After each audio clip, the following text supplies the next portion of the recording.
Committee on Commerce, Science, and Transportation will come to order. College sports is one of the few institutions in America that still bring entire communities together. Families plan Saturdays around kickoff. Students pack arenas on cold winter nights. Alumni come back to campus every fall to see friends, to sing old fight songs, and to cheer for the same colors that they wore decades ago. Rivalries are handed down through generations. They become part of family traditions, part of lore, and stories that span decades and that connect generations. They become, in every corner of the country, college sports carry a sense of place and identity that very few other institutions in America can match. But today, tragically, the foundation underneath college sports is cracking. Fans can see what's happening. Rosters turn over every year. Your team develops a great team, and boom, the next year they're gone somewhere else. Schools fight to keep pace with out-of-control NIL spending. Coaches have to re-recruit their own locker room each offseason. Eligibility disputes are decided by lawsuits and emergency injunctions. Historic rivalries go away. Pro athletes are returning to play in college. The richest conferences keep pulling further and further away, and the mid-major programs become farm teams for the Blue Bloods. In 2024, Marshall withdrew from the Independence Bowl after its coach left, and 25 players entered the transfer portal. UNLV fans watched their 3-0 team lose its starting quarterback mid-season after an NIL dispute. And the Pac-12, one of the most historic conferences in college sports, collapsed under realignment. These things only happen in a broken system. To be clear, this problem wasn't caused by student athletes profiting from their name, image, and likeness. The problem is the old system was dismantled without a durable replacement. College athletics is being torn apart from every direction. State laws compete against each other. Agents, collectives, boosters, and media companies make decisions without care for the student athlete or the greater good. And when national organizations try to create some structure, they're repeatedly sued, forced to change the rules again, or simply blocked from enforcing them. As a lawmaker, it was not my intention to try to insert Congress into college sports. College sports came to Congress because changing the law is the only way to fix the legal chaos that we're seeing right now. Congress, unfortunately, helped create the legal environment in which college sports now operates. Federal antitrust, broadcasting, and interstate commerce laws shape what schools and conferences and governing bodies can do. If college sports cannot enforce basic rules because of the laws that Congress wrote, then Congress has a responsibility to adjust them, and we're the only people who can. That's exactly what the Protect College Sports Act does. Legislation that Ranking Member Cantwell, Senator Schmidt, Senator Coons, and I introduced. That's what it's designed to do. For the fans, the Protect College Sports Act creates a national rulebook that restores order to a system that is overwhelmed by transfer chaos, recruiting, inducement, tampering, eligibility lawsuits, and unchecked bidding wars. It preserves real and legitimate NIL opportunities for student athletes. That's better and more fair. But it also makes clear that college sports should not be a constant and unrestricted free agency, where programs are rebuilt every offseason through payroll instead of coaching, player development, and fair competition. It puts education back into college athletics. Most student athletes, we know, will never play professionally. The statistics are 99% of the more than 500,000 student athletes in America will not play in the NFL, will not play in the NBA. But college sports is an incredible avenue for opportunity for them. Those athletes, they play to compete, to earn a degree, to gain discipline, to become leaders, and to build a foundation for life beyond the field or beyond the court. This bill is designed to put student athletes on a path to a degree, and it protects their scholarships regardless of injury. If they blow out their knee, their scholarship is still there, and regardless of their performance. The bill also brings accountability to the NIL and to the agent marketplace. It requires standard terms and legal protections in NIL contracts, and it prevents agents from charging outrageous fees, which right now is an endemic problem. Young athletes and their families deserve clear contracts, honest representation, and protection from people who make promises they cannot keep. It establishes strong health and safety protections and restores clear eligibility standards so that rules are not written by local judges or a G League player coming back to swipe a roster spot from an 18-year-old kid fresh out of high school. The Protect College Sports Act also gives universities the option to pool media rights, the same authority given to professional leagues like the NFL. I want to make clear, this provision is entirely optional. It is also not a statement on the current use of the Sports Broadcasting Act, as I know many of my colleagues have expressed concerns that the antitrust exemption given to professional sports leagues is not serving consumers in today's landscape. This new option exists so that schools can make TV money work for college sports by helping to generate revenue to support and preserve Olympic sports and women's sports, to protect traditional rivalries for fans, and to keep games accessible for all of those who love them. Some critics ask, with everything going on in the world, why is Congress focused on college sports? Let me explain. If we do nothing, the current trajectory will concentrate more power in fewer hands and will widen the gap between the richest programs and everyone else.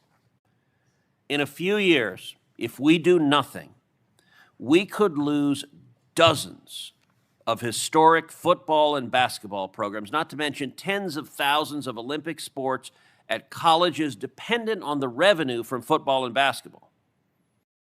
Is that what our country wants? To allow federal law, the failings of Congress, to kill off everyone but the SEC and Big Ten. Look, I'm from Texas. I love the SEC. The Big Ten, they're incredible institutions. But I also love all of the rest of institutions that make college sports so fantastic and fun to watch. If we do nothing. A few years ago, college football in Texas could be reduced to UT and A&M. Both incredible institutions, but if we wake up and those are the only football programs in Texas, we've done something tragically wrong. As much as I love them, I want to see Baylor and Rice and TCU and SMU and Texas Tech and all of the great institutions being able to compete and having a chance. Our system of college sports is unlike anything else in the world. This is something to reflect on. There is no nation on planet Earth that has anything remotely comparable to college sports in America. I have to admit, before we began working on this, I never focused on that. I never thought of that. You just kind of take for granted that's what Saturdays are about, is college football. But there's no other country that has 500,000 kids at any given time many from low-income environments, many who would never otherwise have a chance to go to school, have an avenue to get an education, to learn discipline, to learn sportsmanship, to learn excellence. That is extraordinary. If we wake up in a few years and instead of 500,000 kids in college sports, we have half as many, and that opportunity has been taken away, that would be a profound disservice to this nation. And I believe all of us should prevent this. Let me make a final point. Look, this is a time when both political parties are battling like crazy. We practically can't agree on anything. We wake up in the morning, say good morning, and half of us say, no, it's not. Like, it's just, that's the reality of the world we're in. I hope and pray, and I'm encouraged that this is a moment where we can come together, and I will say, I want to take a moment of praise for Ranking Member Cantwell. She and I have spent hundreds, if not thousands of hours negotiating this bill. It has been excruciating. I am certain Ranking Member Cantwell thought at multiple times we're never going to get there. I have to admit, I thought at multiple times we're never going to get there. I'm going to confess to everyone there is a secret sauce, which is when we had moments when everything broke down, I did have my staff bring in Cuban coffee. I am now the lone remaining Cuban American in the Senate. And Cuban coffee, it is full of caffeine and sugar, and if nothing else works, Cuban coffee solves a lot of problems. And we would knock down some Cuban coffee and then go back and keep negotiating. That gives me some hope and optimism. We can actually get this done. And by the way, I think the country will be shocked if they see Congress actually get something done. I want to thank the witnesses for being here. I want to thank everyone for being here. We got a job to do. Ranking Member Cantwell. Well, thank you, Mr. Chairman. And yes, thank you for that coffee. I am from Seattle, so that is a way to get us going.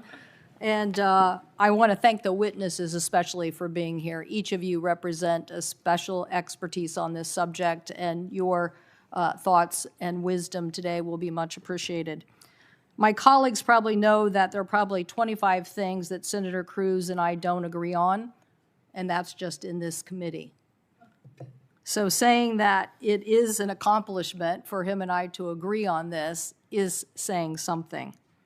We agree today that college athletics are in crisis, and we agree that the system is broken and unsustainable. Universities, athletes, and fans are pleading with us to do something about this issue. Schools are cutting women's and Olympic programs, and they are dropping scholarships.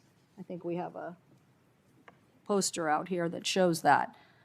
Erasing roster slots to try to keep pace with out-of-control spending in football and basketball. And I think as Coach Saban says in his statement, that this has turned into pay for play. So we cannot have a pay-for-play system and then continue to cut this many women and Olympic athletes in various programs.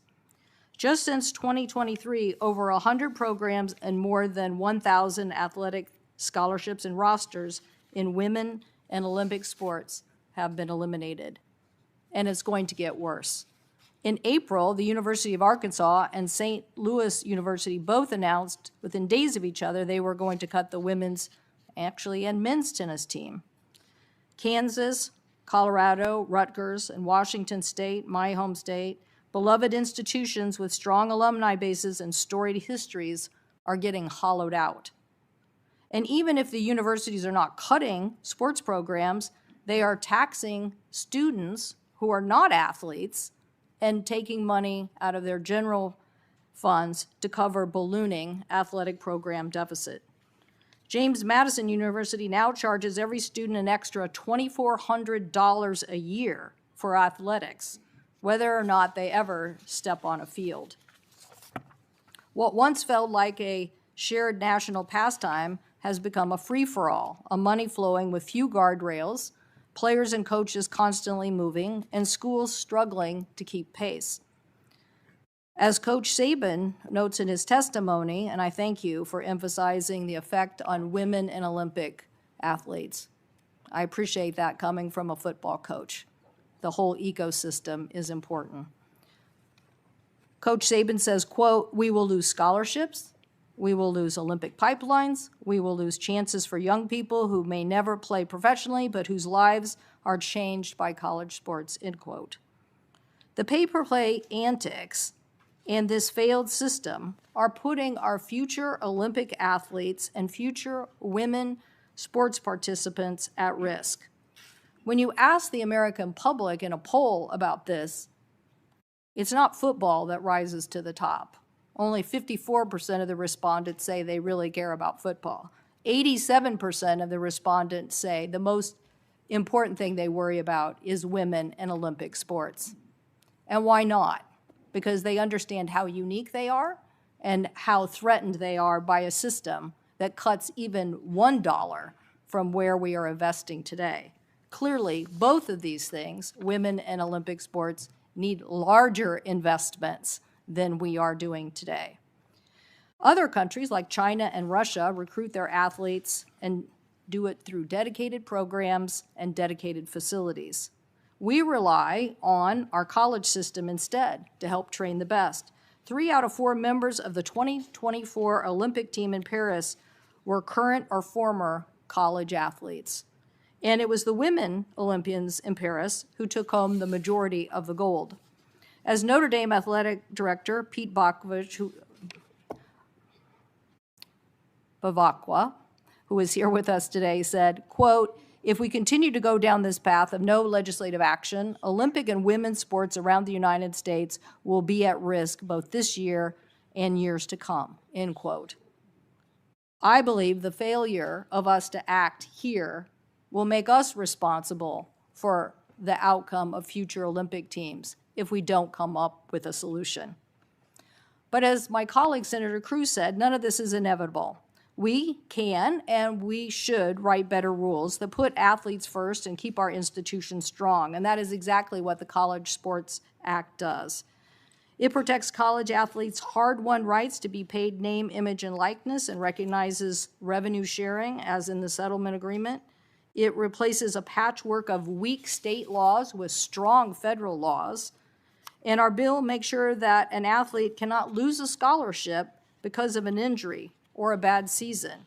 And it requires Division I schools to guarantee those scholarships even after they've graduated to make sure they can complete that after they've finished so they can complete their college education. It requires Division I schools to have medical care while athletes play and for 5 years after. And we create a $60 million trust fund for athletes with long-term conditions like CTE. That is landmark investment. It also makes sure that medical staff is independent so that coaches can never overrule a doctor. And it ensures that whistleblowers can't be retaliated against. The bill puts real rules on unscrupulous agents who have started to exploit our youngest athletes at the high school level. And it does this by making sure that we cap their fees and make sure that they are registered in their states. It also ensures that the NCAA and conferences cannot provide women with unequal facilities. That means travel, meals, rest, championship tournaments. Women get to be treated equally as the men's team. And these rights have teeth. If they're violated, the athletes can have their day in court. This bill also gives institutions a way to raise more money without having to raid endowments or levy new fees. I believe, and I hope that Mr. Gee will emphasize on this today, we cannot lose the innovation race with China because we are cutting university R&D and putting it into sports instead. These institutions have very important roles for our nation right now. And any school that chooses can pool its media rights and negotiate with them, similar to what the NFL and NBA do today. It lets these schools build smarter schedules so regional rivals can play closer to home. It requires that every football and basketball game be offered in local markets for free viewing in the home market. I think every one of my colleagues will want to go home and talk about this. We are not letting content be put behind a paywall so that you can only access it, your favorite team, if you buy a subscription. And it brings in real revenue. Experts believe that this could bring in an additional $4 to $8 billion in media rights revenue, money that we would like to dedicate to women and Olympic sports. The solution here is to grow the pie, not shrink it, and give schools more resources. Senator Capito and I wrote the Equal Pay for Team USA Act, now the law of the land, which requires women representing this country receive the same pay, medical care, and travel and expenses as men. And this bill carries that same principle into law here for college. We all remember that the women's NCAA basketball players given a single rack of dumbbells while they were playing in a championship tournament, and the men had a full weight room. So this cannot be the standard. So, Mr. Chairman, I again want to thank you for the hard work that this legislation represents. Many athletes have been hurt by us not having this legislation. As I mentioned, athletes who basically failed to get a scholarship, or a team that did not stick up for them when they were hurt and shouldn't be playing, or someone whose program got canceled and then tried to go play golf at another school only to be told by the NCAA they couldn't play. This bill puts real athletes' rights into federal law, and I hope we can make it the law of the land very soon. Thank you, Mr. Chairman.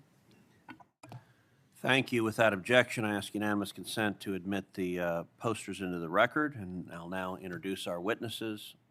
Our first witness is Coach Nick Saban, which in a hearing on college sports, there is hard to find another witness who needs no introduction.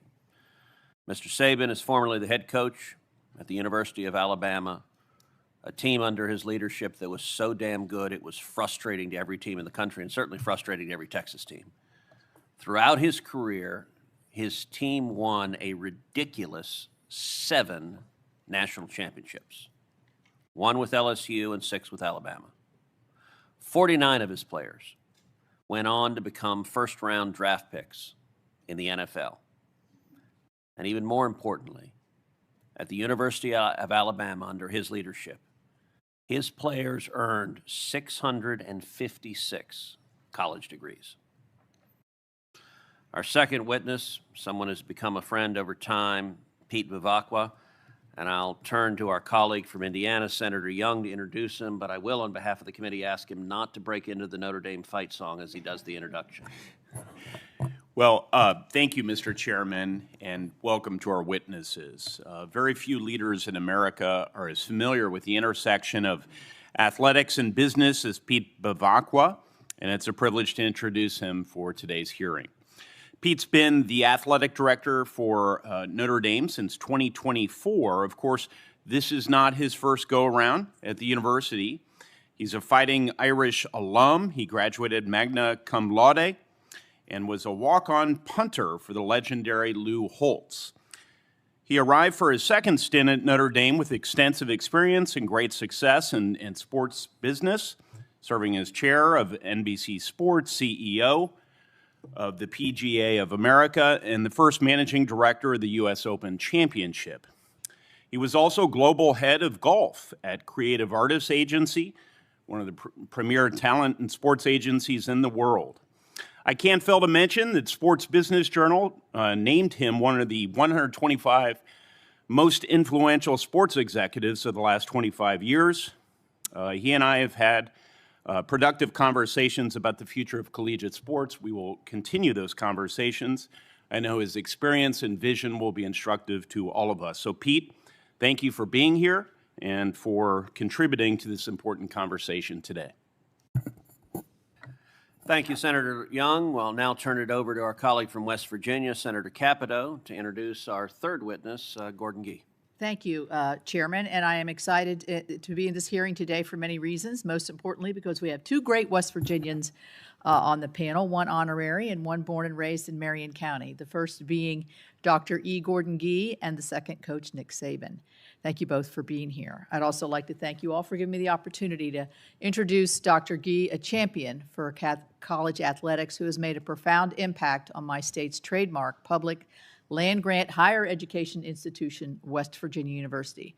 Dr. Gee, or as we call him, Gordon, was born in Utah and attended the University of Utah, but he is quick to mention that he is a born-again West Virginian, having served twice as president of WVU And he always wears his signature. He had gold and blue bow ties. He has experience having served as president of 5 different universities throughout his career: the University of Colorado, the Ohio State University twice, Brown University, and Vanderbilt University, in addition to WVU. He has also signed more college diplomas than anybody else in the history of this country. He has a long list of academic accomplishments and achievements that he took into his retirement from WVU last summer. But we're here to talk about a topic that Gordon remains central to Gordon's focus and identity, and that is college athletics. Gordon has long been quick to recognize that on-field success translates to the overall well-being and health of an institution. He says athletics is the front porch of the university, the place where people look at us and decide whether or not they want to walk through that front door. He has served as the Big 12 Conference's representative to the College Football Playoff Board of Managers, as well as chair of the Big 12 Conference Board of Directors Executive Committee. As Gordon navigated WVU through the challenges and complexities of the COVID-19 pandemic, he was a leading voice in maintaining that the 2020 college football season would go on, saying that West Virginia University will be playing football even if I have to suit up myself. Look at Gordon. Gordon's vast experience in this field will enhance the perspective of our members as we discuss ways to protect college sports and support our athletes. He's battle-tested in this arena and understands factors that jeopardize the future of college athletics as we know them and the impacts that they make. In a recent op-ed, Gordon noted that when it comes to the current state of college athletics, quote, there is so much at stake. The future of the Olympics, the future of women's sports, the opportunity for young people to earn a scholarship and compete for something greater than self and become tomorrow's leaders. So I look forward to hearing from Gordon about how he sees Congress's role in preserving this crucial aspect of our society, and I really thank him for being here and thank him for his friendship. I thank my friend Senator Capito, and in defense of our witness, I will note he may not be big, but I am confident he's really damn quick. Our next witness is Teresa Gould, Commissioner of the Pac-12. As Commissioner, Ms. Gould has sought to build upon the 100-year legacy of the Pac-12 by launching in 2026 with 9 member universities. She brings extensive experience in athletics management from UC Davis, UC Berkeley, the West Coast Conference, and the Midwestern Collegiate Conference. And our final witness is Lance Holtzclaw. Mr. Holtzclaw is a student athlete, welcome, playing defensive end for the Utah Utes football team. He played football for the University of Washington before transferring to Utah in 2024. Coach Saban, you are recognized for your opening statement. Can you make sure to turn your microphone on? Thank you, Chairman Cruz. I could use a little of that Cuban coffee because I didn't sleep much last night worrying about this testimony. Ranking Member Cantwell and members of the committee, thank you for the opportunity to testify. And I really want everybody here to know that I'm not here to represent a conference or a team, but to preserve college athletics as a whole. You know, I think we all have to ask ourselves a question: what is our guiding principles for the future of college athletics, including Olympic, women, and non-revenue sports? You know, I've spent my adult life in college athletics. I believe in it. I've seen people come, young people come in the program, need structure, need discipline, need coaching, need academic support, need accountability, and I've seen them leave with a degree, a career, a family, and a better chance to be successful in life. I think the current system that we have in college athletics right now makes it more and more difficult to do these things. We've moved away from development to focusing on money and not life skills. So to put this in perspective, if you had the biggest, baddest Ferrari that you could ever have and it was going 150 miles an hour toward the Grand Canyon, somebody needs to tap the brakes. And I think that's what we all need to do here. And I'm going to veer a little away from my testimony and just give you some examples of things that I think people may not know that are happening in college football that are huge problems. First of all, I think student athletes should profit from name, image, and likeness as long as those things are authentic endorsements. They create branding for themselves. They sign with the company. They do promotions. I think these things are all healthy for their education as well as their quality of life. I think name, image, and likeness has become pay for play. You know, I said 5 or 6 years ago when a school that I'm not going to mention who didn't do anything wrong had what is called a collective. A collective is an organization that raises money basically from alumni to be able to pay players and disguise it as marketing opportunities. When a school did that, the first school that did it, I said, is this what we want college football to become? And I got really criticized for that. But it has become that. And it's become pay for play. And we've also extended the opportunities now to funnel money from operations, which come to the universities as marketing opportunities from the university standpoint, to funnel that money out of operations into paying players. So now if you take that $20 million or whatever it is, you could fund 5 or 6 Olympic and women's sports. So these are things that I think need to be addressed, and I think this bill takes a big step forward in doing that.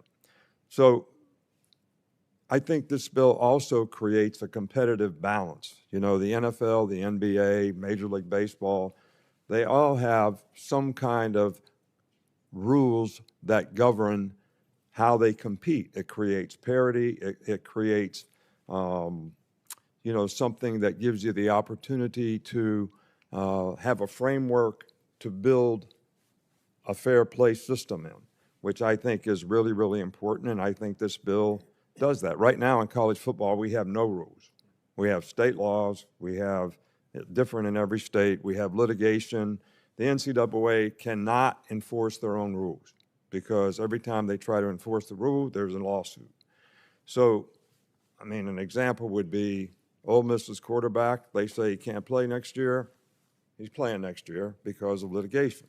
So, but this is just the way it is. It's become an arm race. Who spends the most has got the best chance to win. But I think it's a race to the bottom because if you don't spend to win, you lose your fan base and you don't have any revenue. So how do you manage the other sports? So the one thing that I think this bill does, you know, sort of enhance the enforcement of the House settlement, which to me is a start, which sort of creates a revenue share, kind of a cap, and also controls some of the name, image, and likeness things that this bill tries to control. So transferring. You know, I think transferring is a good thing. I don't think a player should be trapped in a bad situation. But I also think multiple transfers have a negative effect. I think there can be legitimate circumstances where you can transfer more than once. I think if you graduate, you should be able to transfer again because you might have a 5th year where you can have more success someplace else. But unlimited transfers creates free agency. Free agency with a collective, now you're talking about bidding war for players. And then you've got agents out there that are not certified, that are enhancing players or encouraging players to get in the portal, I can get you more money. So now we have this unbelievable number of players that get in a portal every year, and we have nothing to control agents. We have nothing to control tampering. You know, Clemson had a player that was on campus for a whole week, and they come and got him off the campus and took him someplace else. So these kinds of things going on in college football are absolutely not what any of us signed up for relative to the educational institutions that, you know, we've all tried to represent. So what's the cause and effect of transferring? I think every time you transfer, you have less and less of an opportunity to graduate. You know, this hits home with me because I actually coached 50 years ago when people didn't graduate, and we saw 30 for 30s on what happened to their life. And we worked hard for a long time to get graduation rates where they are, and I'm proud of the fact that we had 668 or whatever the number is, you know, graduates at Alabama over 17 years. So we need to get back to, you know, that kind of atmosphere in college athletics. But if you transfer all the time, so first of all, we had players transfer that were in business. So they transferred, they couldn't get in business school at the school they transferred to, so they got in general studies so they could be eligible. So they minimized the importance of their degree because they transferred.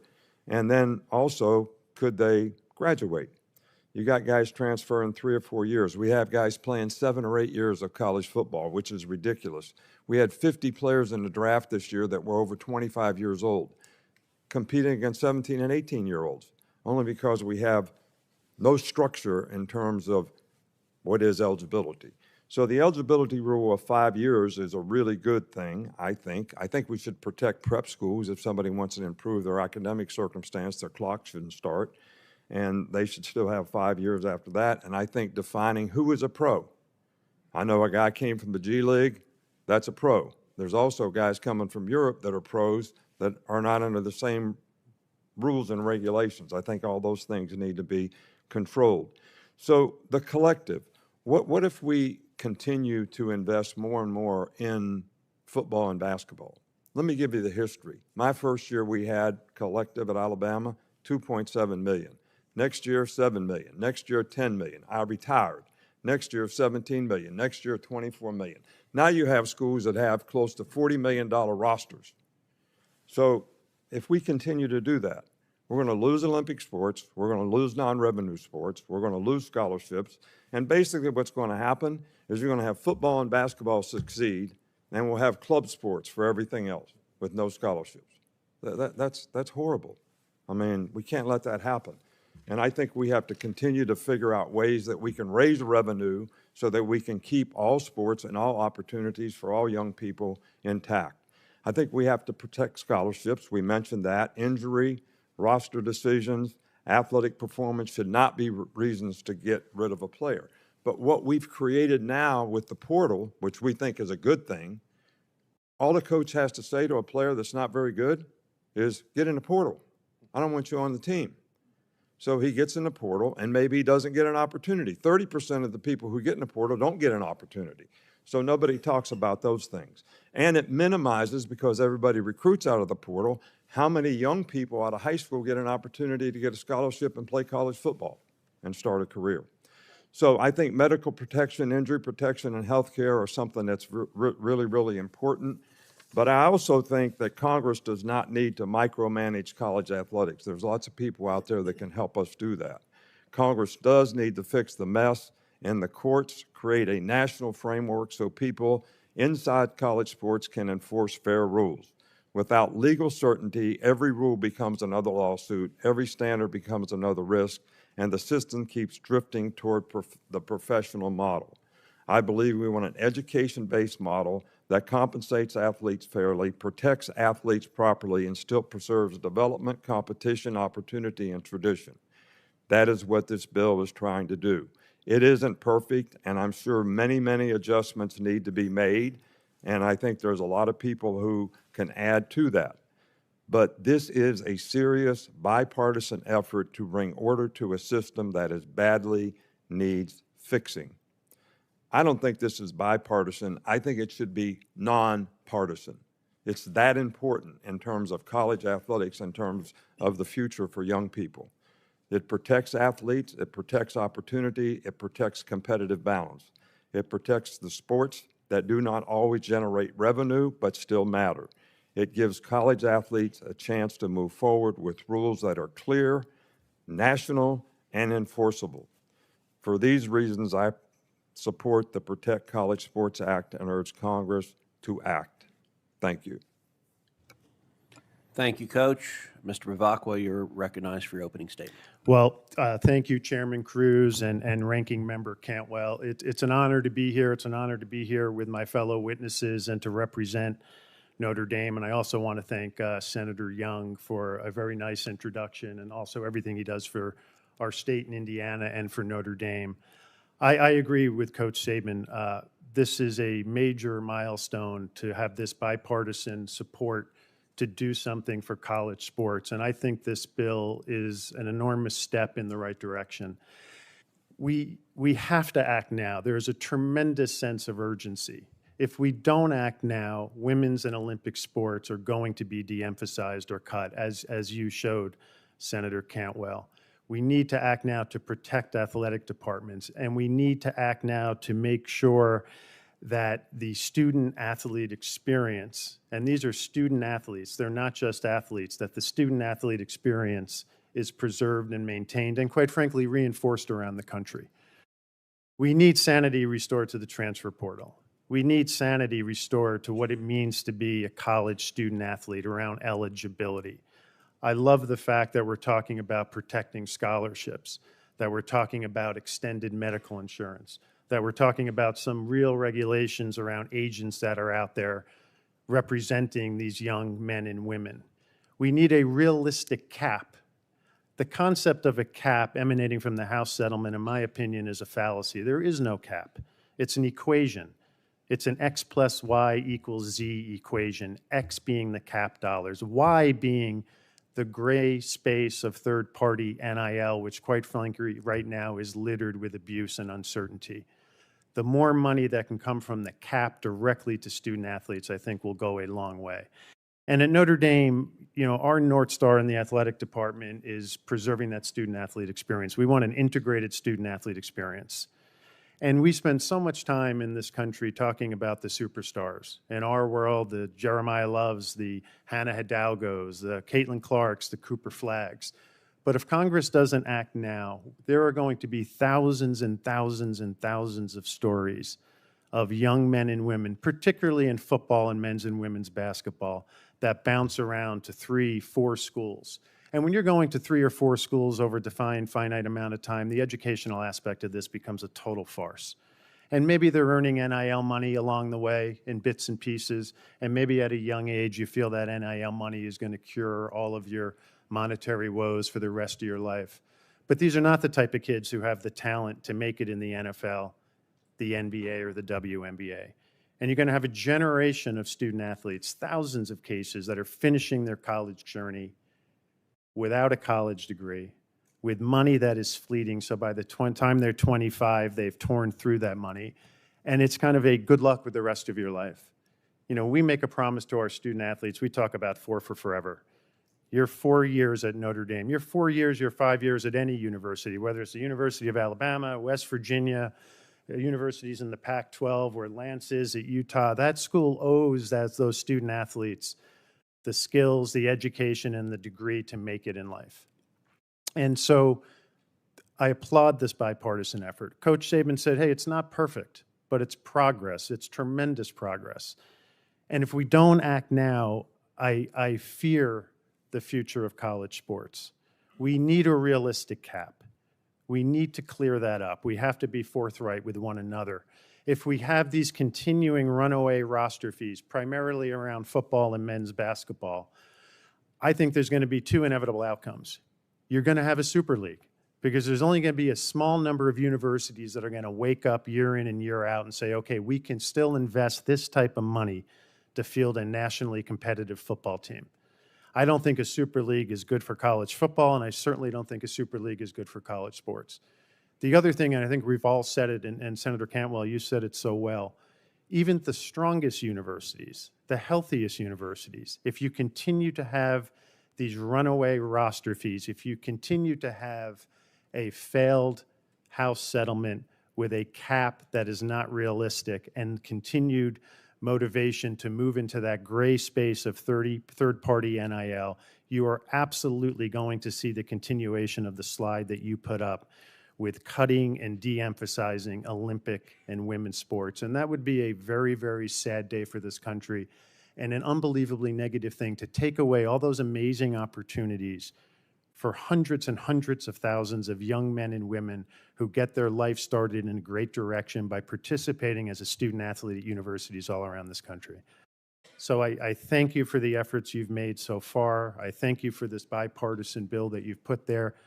I hope and I know that you want to work with all of us and leaders in the college space to get this bill in as good a shape as possible. And as I said, I'll repeat myself, I think it's a wonderful step in the right direction. Thank you. Mr. Gee, you're recognized for your opening. Thank you very much, Mr. Chairman, and certainly Ranking Member Cantwell. I am really honored to be here today. In fact, I feel a little bit out of place with all of these. I couldn't. I'm 5'5" and 140 pounds. I could hardly get out of bed in the morning, let alone play anything. So it's very difficult for me to think about hanging around with these folks. But I'm grateful to do so. And I thank you, Madam Senator, who is my dear friend from West Virginia, who does a great job. But not only that, is she's just a great person, and her husband Charlie is a member of the university's board of governors, and they are just devoted to West Virginia. So thank you very much. I'm delighted to be here. And if I could just say amen to what Coach Saban said, and amen to what my good friend Pete said, I would do so. And but I will add a few other things. Yes, I have an unstable employment pattern. I have been president of 5 universities for 45 years, and most of the time I've left voluntarily. A couple of times I left just ahead of the sheriff, but Mr. Gay, sometimes that happens in politics too. I know we're in the same kind of business in some ways. You know, I must just say that that Woodrow Wilson left the presidency of Princeton to become the governor of New Jersey, as you well know. And when asked why he left Princeton, he said he wanted to get out of politics. So I sort of think that we're in the same business, as a matter of fact. So during that time, I've been privileged to serve these great universities. But what I've really been privileged to do is I've been privileged to serve the people of the states in which I find myself. And these are wonderful people who care deeply about their institutions and care deeply about the opportunities for their young people. And so I get so much joy from fulfilling those expectations. And I do have my name on about 500,000 diplomas. In fact, I was in the hotel today writing down. A guy said, "Hi, I was at Vanderbilt with you." He's about 6'10". I don't know. He was big. Of course, everyone looks big to me. But he was a football player, and he's now working for Goldman Sachs. And he said that without that football opportunity at Vanderbilt, he would have been distressed. And I just thought that was really driving the point home today. I've chaired the Big Ten Conference twice. I've chaired the Southeastern Conference. I've chaired the Big 12. I've even chaired the Ivy League Conference, which was the most difficult, I might add. And then, of course, I've been heavily involved in college in the college football playoff. But all of this is just to say that I have seen it. I have experienced it. And I do believe that there is an existential crisis in college athletics. You're taking a look at the poster boy for some of those problems. Presidents and chancellors are not free from blame, and certainly having been at this for a long time, I probably am at the head of that pack. We've agreed to outrageous salary contracts, reduced the academic mission of being a student athlete, and abrogated too much power to athletic directors and conference commissioners. Some, by the way, who seem more aligned with media companies than with their own universities.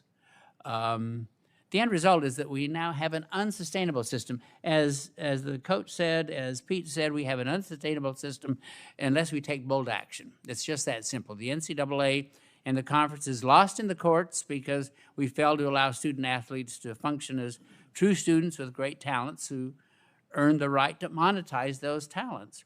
So saying that, I can hear the chorus now. There are people out there in the back and a variety of other things say, well, this is just a fuzzy-headed academic failing to understand the realities of college athletics. Well, I want you to know I plead not guilty. And the reason for that is the fact that I fully understand the power of college athletics and its impact on the university. For example, I have yet to be able to persuade 110,000 people to show up for a chemistry lecture. Athletics, well, I also point out that, Coach, to all the fans, it was just a football game. To me, it was my budget running up and down the field. So I had to keep track of that too. But athletics play an incredibly important part in the culture and spirit of universities. it is absolutely unmatched. And what you said, what both of you said, but what you said, Senator, is so true, is the fact that I've traveled the world. I've been to so many different institutions around the world. This is a unique part of the American culture. And it really is so unique that no one has been able to replicate it. So this legislation solves the governance crisis in college sports with sensible consensus rules which balance and respect both long-term stability and student athletic rights. It also solves the financial crisis, which there is a huge financial crisis, not only caused by athletics, but we have a substantial financial crisis among universities in this country. If we don't address it as part of that overall structure, we are going to have considerable problems in terms of just sustaining our education system. Let me just give you an example. College sports will lose over $5 billion this year alone. Think about that. The system must capture the billions in media revenue that college sports leaves on the table each year. College football already has twice the viewership of the NBA, but half the media revenue. Now that just seems to me to be unsustainable. It's something that we cannot really be able to even understand. So I know that firsthand from my time in the conferences, et cetera, that this is a serious problem. This bill provides the option to pool our rights, and I say that again, to pool our rights, where the conferences and schools themselves will decide, as you said, this is optional, whether to sell their rights together. But the very fact that we have addressed this is so enormously important. So with this legislation, we bring common sense to a very intractable problem. And I am grateful that this is bipartisan. And I love what the coach said. It should be nonpartisan. College athletics should be nonpartisan. It should be about joy, achievements, and a variety of other things. So making certain that there are sufficient resources to support women's sports and Olympic sports are absolutely critical. Senator Cantwell and I have talked about that so many times. I feel so strongly about that. So today we have an opportunity. And I do believe that that window will close quickly. And there are those who don't want that window to remain open. We have to run through it. And I've got some pretty good fullbacks here, including my guy right down here. He said he'd be my fullback too, right? As a matter of fact. So thank you very much, Mr. Chairman. Well, I'll warn you, he's a defensive end, so he's more used to tackling. I know, yeah. Ms. Gould, you're recognized for your opening statement.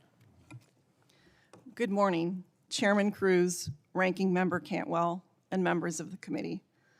Thank you for the opportunity to share my perspective on your vital work regarding college sports, an industry I have proudly served for more than 36 years. While college sports is now a massive business, its core purpose remains unchanged despite recent seismic shifts. College athletics has always offered and continues to offer transformational opportunities for young people, while serving as an anchor for alumni and communities nationwide to connect to the institutions they love, a cornerstone of American life that is uniquely ours. Today, however, a combination of both internal and external pressures has brought us to a concerning crossroads. Without immediate intervention, we risk significant damage to our colleges and universities, and even more importantly, to the student athletes who are caught in the middle. Yet, despite the challenges facing the current system, college athletics continues to thrive, expanding its audience, producing future Olympians and leaders, and delivering meaningful value to higher education. Like much of college athletics, the Pac-12 has faced unprecedented disruption. Yet through periods of adversity, we have remained relentless, creative, resilient, and willing to challenge convention. From securing national representation in governance at both the NCAA and conference level, securing student-athlete benefits, providing national exposure for women's sports, the Pac-12 has consistently challenged the status quo and remains committed to meaningful reform through this process. All of the challenges facing college sports cannot be fixed in a single bill. There are just too many complexities, Yet we must act immediately on the most pressing needs that are in front of us. Codifying critical student-athlete benefits and protections, providing a limited antitrust safe harbor, enforcing the House settlement as originally agreed upon and intended, ensuring that the implementation remains true to that intent, establishing strict safeguards against bad actor agents who prey on our student athletes, and creating new mechanisms, including pooled media rights, to generate incremental revenue to help preserve women and Olympic sports, and to fund the growing costs of our evolving model. These core items, all included in the Protect College Sports Act, will help secure our model so that future generations can pursue the same impactful experience our country and the Pac-12 conference I represent has provided for more than a century. Because many important issues cannot be resolved this year, the proposed commission provides the framework to evaluate the complex changes that require more time and broader collaboration. Leadership of this effort must come from a diverse, balanced body that includes student athletes, represents the broad spectrum of Division I membership, and is grounded in both accountability and transparency. Our future model must encourage fair opportunities for all institutions to invest in student athletes, ensuring reasonable access to the very highest levels of competition. Every program and every student athlete deserves a world where they have a fair shot. Through the commission framework, we must honestly engage in a conversation around student athlete employment status and collective bargaining. Student athletes deserve a meaningful voice in decisions that affect them, and our future model must reflect that partnership. It should recognize the diverse perspectives and aspirations of all student athletes, from those in revenue-generating sports with significant economic upside to those in Olympic and women's sports who may be seeking a different collegiate experience. They all matter, and they all deserve a voice. The commission should evaluate innovative structures for the future that reduce travel, limit time away from campus, and support student-athlete well-being while preserving competitive opportunities. And any future governance model must also represent the diverse realities of 300+ very differently situated Division I institutions. The clock is ticking. We must act now to modernize our system and address the complex challenges facing college sports. While no solution is perfect, we have a pivotal opportunity to make meaningful progress. Doing nothing is simply not an option. The Pac-12 is committed to being part of this solution. If we come together at this critical moment, we can protect the traditions we love while recognizing the rights, offering the experiences, and delivering the protections that our student athletes truly deserve. Thank you. Thank you, Ms. Gould. Mr. Holtzclaw, you're recognized for your opening statement. Thank you to Chairman Cruz, Ranking Member Cantwell, and all distinguished members of the committee. I thank you again for this opportunity to appear before you today, available to me through being in college athletics. Introducing myself to y'all as I'm probably the least recognizable face sitting on this witness stand, but my name is Lance Holtzclaw, and I am a football student athlete at the University of Utah, and it's an honor to be here representing current and future student athletes across the country. My journey to this table began in my hometown of Dorchester in Boston, Massachusetts, but during my sophomore year of high school, I had moved to Mesa, Arizona, and sports have become a major part of my life at an early age and have helped teach me discipline, resilience, accountability, teamwork, and what true brotherhood looks like. Since Pop Warner football, I've dreamed of competing at the collegiate level while pursuing an education that would prepare me for life after sports. Also, I'd like to thank my parents, Anika Garcia and Hubert Holtzclaw, whose unwavering support, guidance, and sacrifices have made my journey possible. In high school, I was recruited during the COVID-19 pandemic.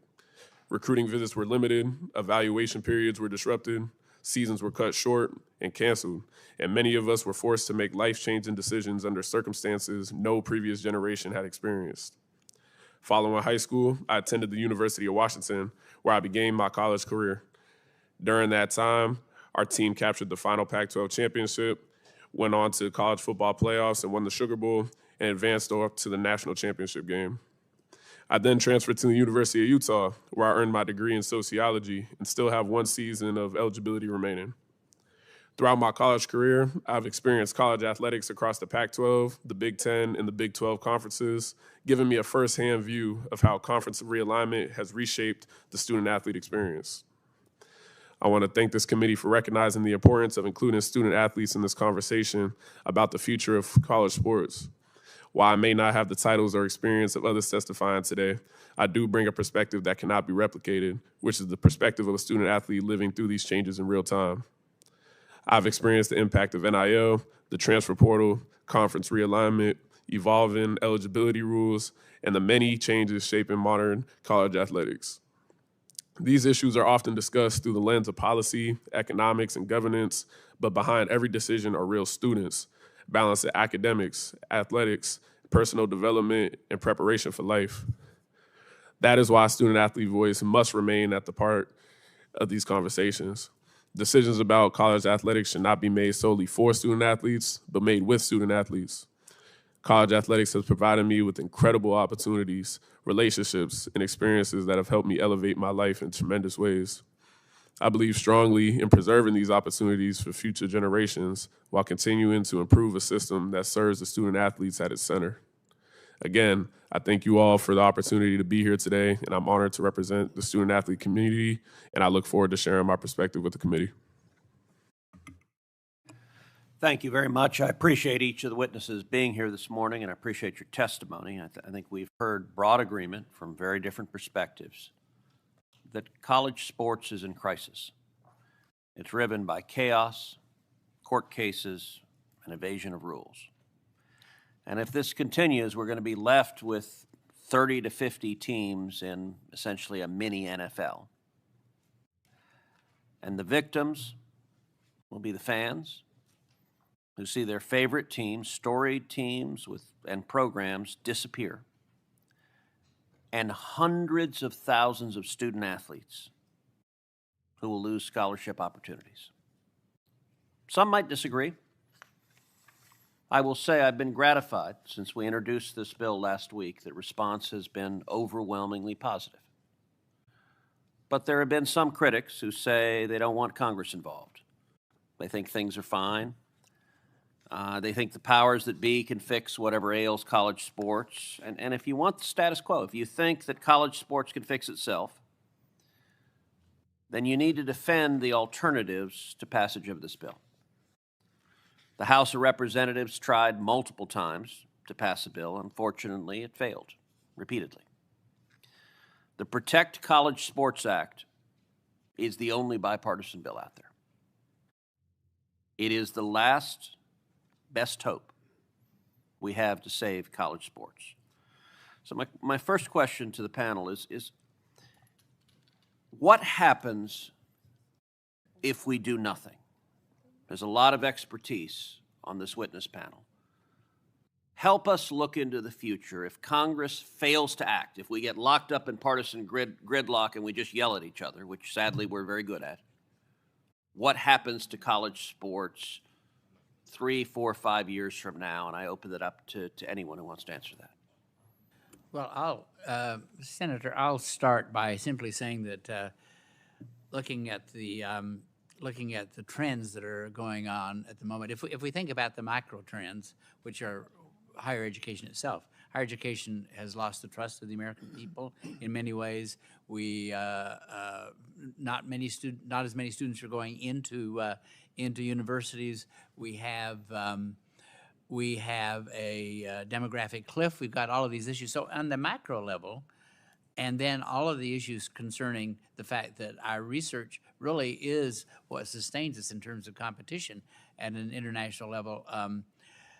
Without solving this problem, many of those issues are going to be also writ large because athletics represents such an important way for us to tell our story. I don't think of athletics as being simply games being played. I mean, I do enjoy them, but I think about it as a way for a university to tell its story about the quality of its institution, about its research, about its students, about the things that are going on. And with, at the moment, the chaos will simply prevent all of that from happening. It will be a significant blow to the higher education system, let alone to college athletics. I would add, Senator Cruz, and I certainly agree with Gordon. I think if it continues to go down this path, as I like to reference, of kind of a financial train, and like I think everybody up here, we adamantly believe that student athletes ought to be compensated and should have legitimate NIL compensation, of course. But you're going to see certain schools invest maybe almost singularly in certain sports. And if you take football, for instance, no matter what, if you continue to have all of your resources pulled into football with escalating roster fees and not knowing where that ends, I believe the inevitable outcome is there's going to be a small handful of schools that will differentiate themselves from other and play football at a super league level. And I don't think it's good for college football to be a mini NFL. That's not the spirit of college football. That's not what college football is about. I think it would look far more like a JV football professional league than everything that makes college football so special. And if certain schools pour all of their resources into football or to men's basketball or to women's basketball, what I said in my opening has to happen even at very well-positioned schools. You're going to have to de-emphasize Olympic sports and women's sports. And so we have to kind of right this road, put some regulations around it, restore some sanity, preserve the student-athlete experience, and make sure that we can chart a healthy, sustainable future. Well, and you talk about the virtues of college athletics. As you know, I had the great joy of coming to Notre Dame and last year for the A&M Notre Dame game, not meaning to rub salt in the wound, but you did come to College Station and whip her ass the year before. But I will say, seeing Touchdown Jesus, it was a bucket list, and the culture at Notre Dame and Alabama and so many schools is incredible. And your institution does have one of the iconic sports movies to ever be made, Rudy, which is not about an NFL player. It's not about a guy who's like, you know, an all-time great. It's about someone with heart that can, through sports, achieve something extraordinary. And Ms. Gould, look, the Pac-12 has had a tough few years. What did the Pac-12 learn about conference realignment and the greater college sports ecosystem from your experience leading the Pac-12 during what has been a very turbulent time? Well, thank you for the question. It has been a challenging few years, but we are launching a new league on July 1, and we're really excited about that on behalf of our student athletes.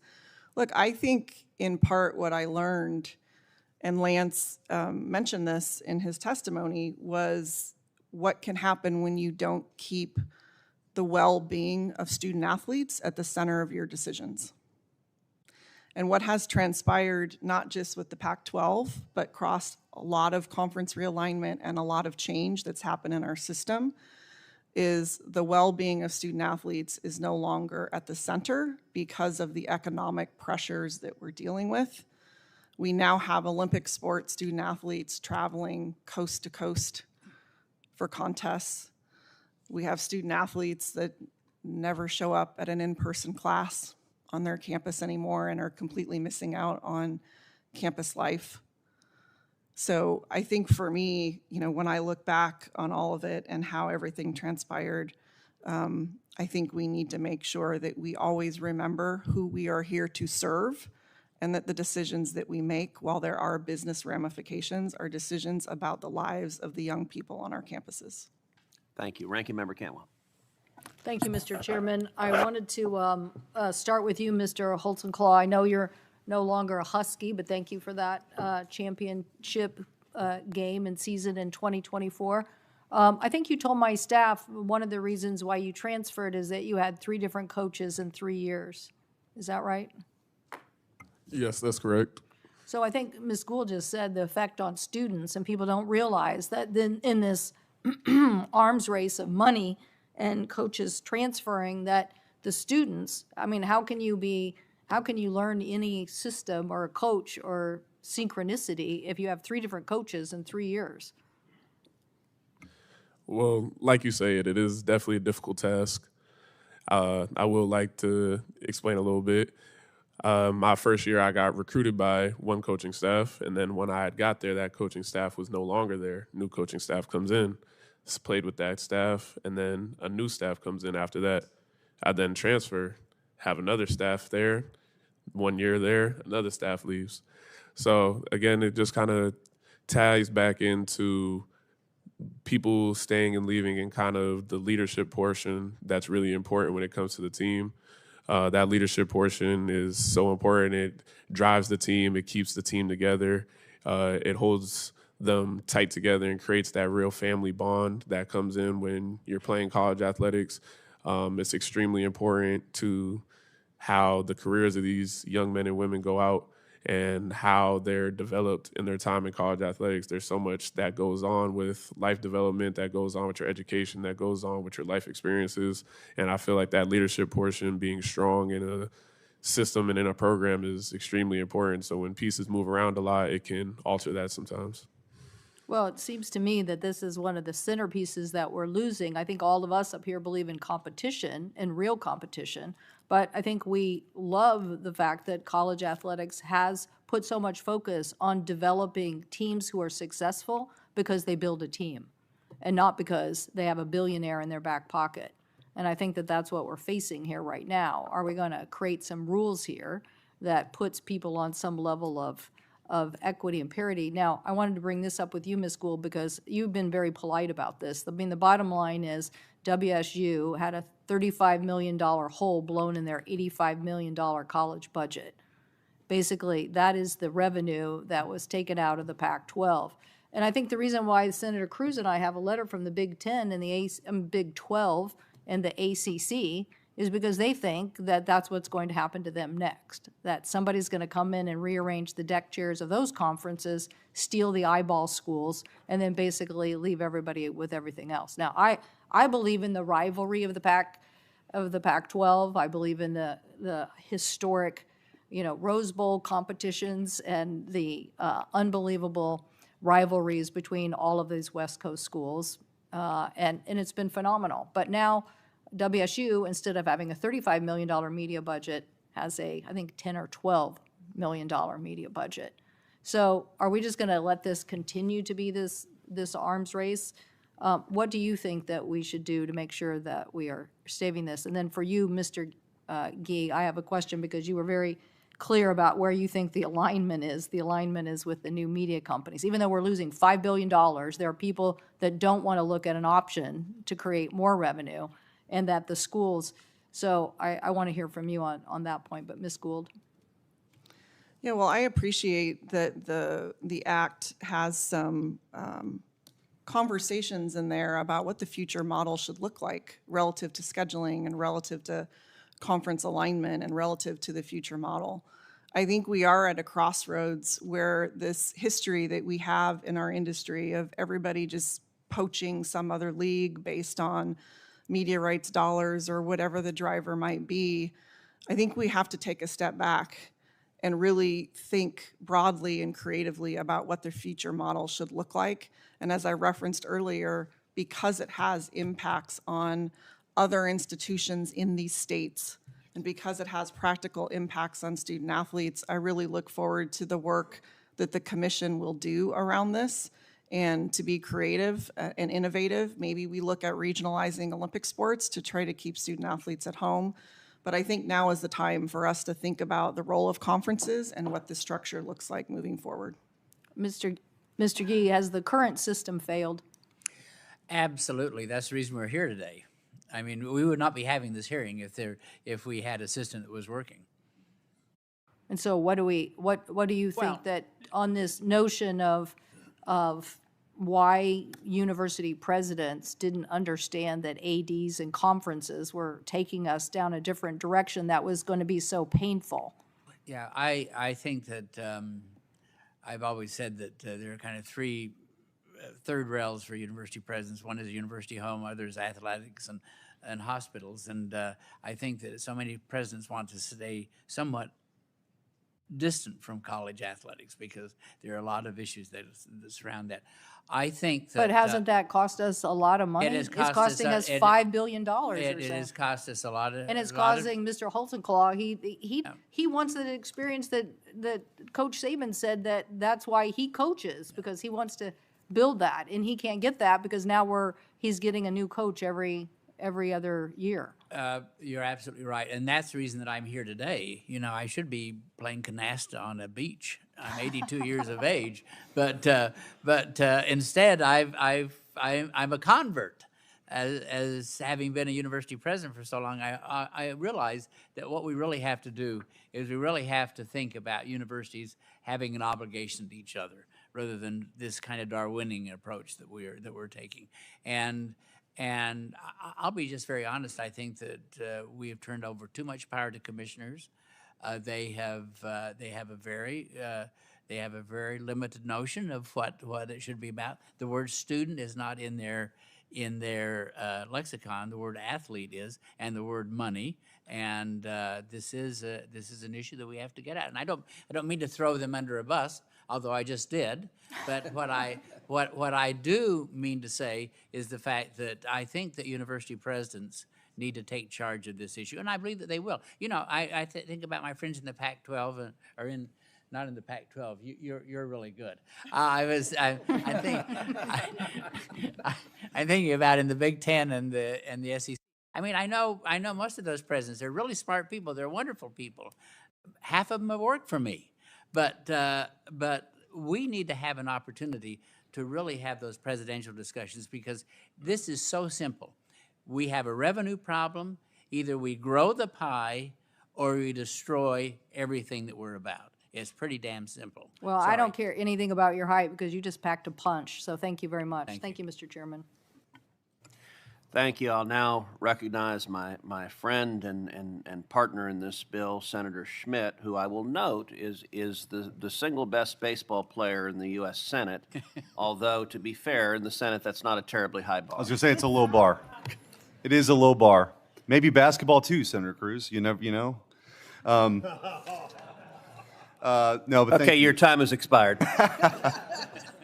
Thank you. I want to thank Senator Cruz and Senator Cantwell. My journey in working with both of them and Senator Cantwell on the Sports Broadcasting Act started about 6 months ago. And I think that all of you being here today, lending your voice to the challenges and the opportunities ahead are very important.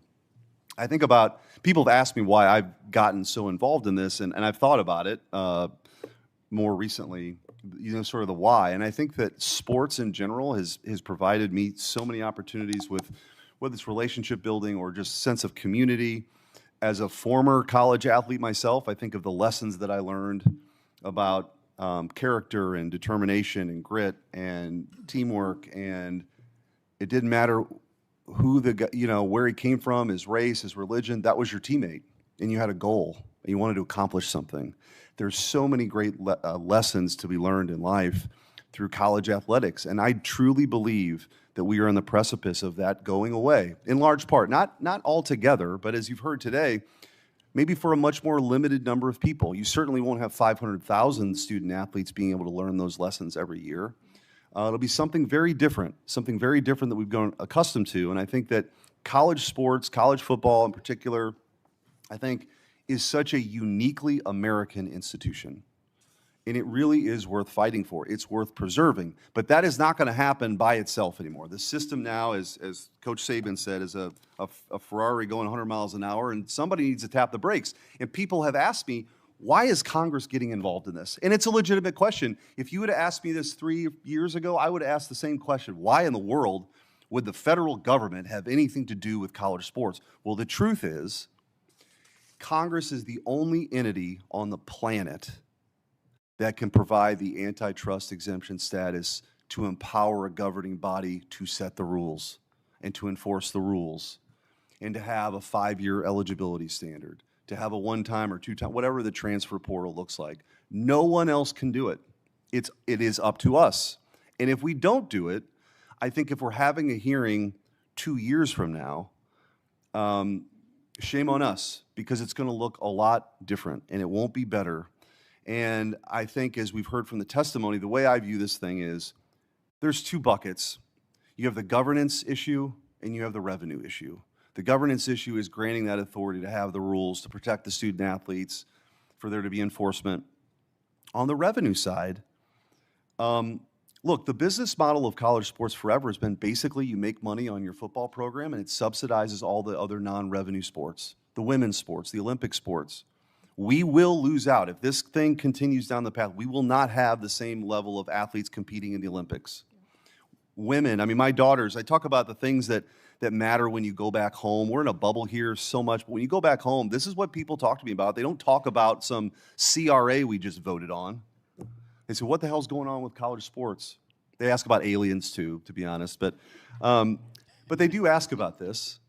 And at my daughter's volleyball games, parents ask about this. And, you know, their daughters may have an opportunity. They may not to play college volleyball. But I think for women, the Olympic sports, this is critical. And so if that model is busted, if you're now losing money on your college football program, you're just not going to be able to do those things. Or if you're spending all your money on your college football program, you're not going to do those things. You've heard even, and look, I love Mizzou. I love the SEC. It's what I watch on Saturdays. I watch other football too, much to my wife's dismay, and even late into the evenings. But I want there to be an opportunity for other schools to be able to compete. And you've got the governance piece, and you've got the revenue side. And I think it's very important. This is totally voluntary for the conferences to opt in. Nobody has to do it. I wouldn't want the SEC or the Big Ten to do it if it didn't make sense for them. And this is totally voluntary. It sets a process up. It creates a lane by which conferences could pool their media rights to get a better deal. And if you have, like right now, it's NBA is half the eyeballs of college football. It's $8 billion in revenue. College football all in is $4 billion in revenue. You can do the math, and you can argue that maybe it wouldn't be $8 billion. Maybe it would be $10 billion. Maybe it would be $12 billion. But it's more than they have now. That is the revenue that can subsidize the non-revenue sports for the future. There are protections in place in this legislation to go do that. And so I just want to have an opportunity for these universities and these student athletes to continue to participate in something that, again, is very American, and it isn't. And we do so much partisan stuff here. It's like Thunderdome a lot of times, right? You got your red jersey on and your blue jersey on. This should not be one of those things. And so I appreciate you all being here. I wish I had time for questions, but I've run out of time now. But you guys have touched on a lot of the issues, particularly on the collective. I think there's a lot of challenges that need to get fixed with the collectives that are out there. It is an end around right now of the cap. There's no doubt about that. There need to be safeguards there. And then I think on the Sports Broadcasting Act, providing the opportunity for college football like you do for the professional sports to have those unified rights deals and grow the pie. Thank you, Mr. Chairman. Thank you, Senator Schmidt. I'm going to ask now unanimous consent to enter into the record 14 letters of support for Senator Cantwell's and my legislation. These letters consist of 130 signatures representing over 65 universities, submitted by the Atlantic Coast Conference, the American Conference, the Big 12 Conference, Conference USA, Saving College Sports, the President's Roundtable on Fixing College Sports, Duke University, Kansas State University, University of Louisville, University of Nebraska, Syracuse University, Virginia Tech University, University of Texas at San Antonio, University of Texas at El Paso, the former chairman of the Board of Regents of University of Texas at Austin. Without objection, so ordered. Senator Blunt-Rochester, you're recognized. Thank you, Mr. Chairman and Ranking Member Cantwell, and also thank you to the panelists. Looking at the panel before us, I noticed a very strong emphasis on high-revenue football programs. So, Mr. Chairman, as the committee continues its work on NIL legislation, I think it's important that the committee also hear from experts that are representing female athletes, Olympic sports, athletes at non-revenue generating institutions, and HBCUs like Delaware State University. I also want to note that I've been hearing a lot of serious concerns about the bill from student athletes and their families, labor unions, and civil rights organizations. As the daughter of a former student athlete, my dad played basketball at Winston-Salem State University. He had to balance being a dad, his classes, as well as sports.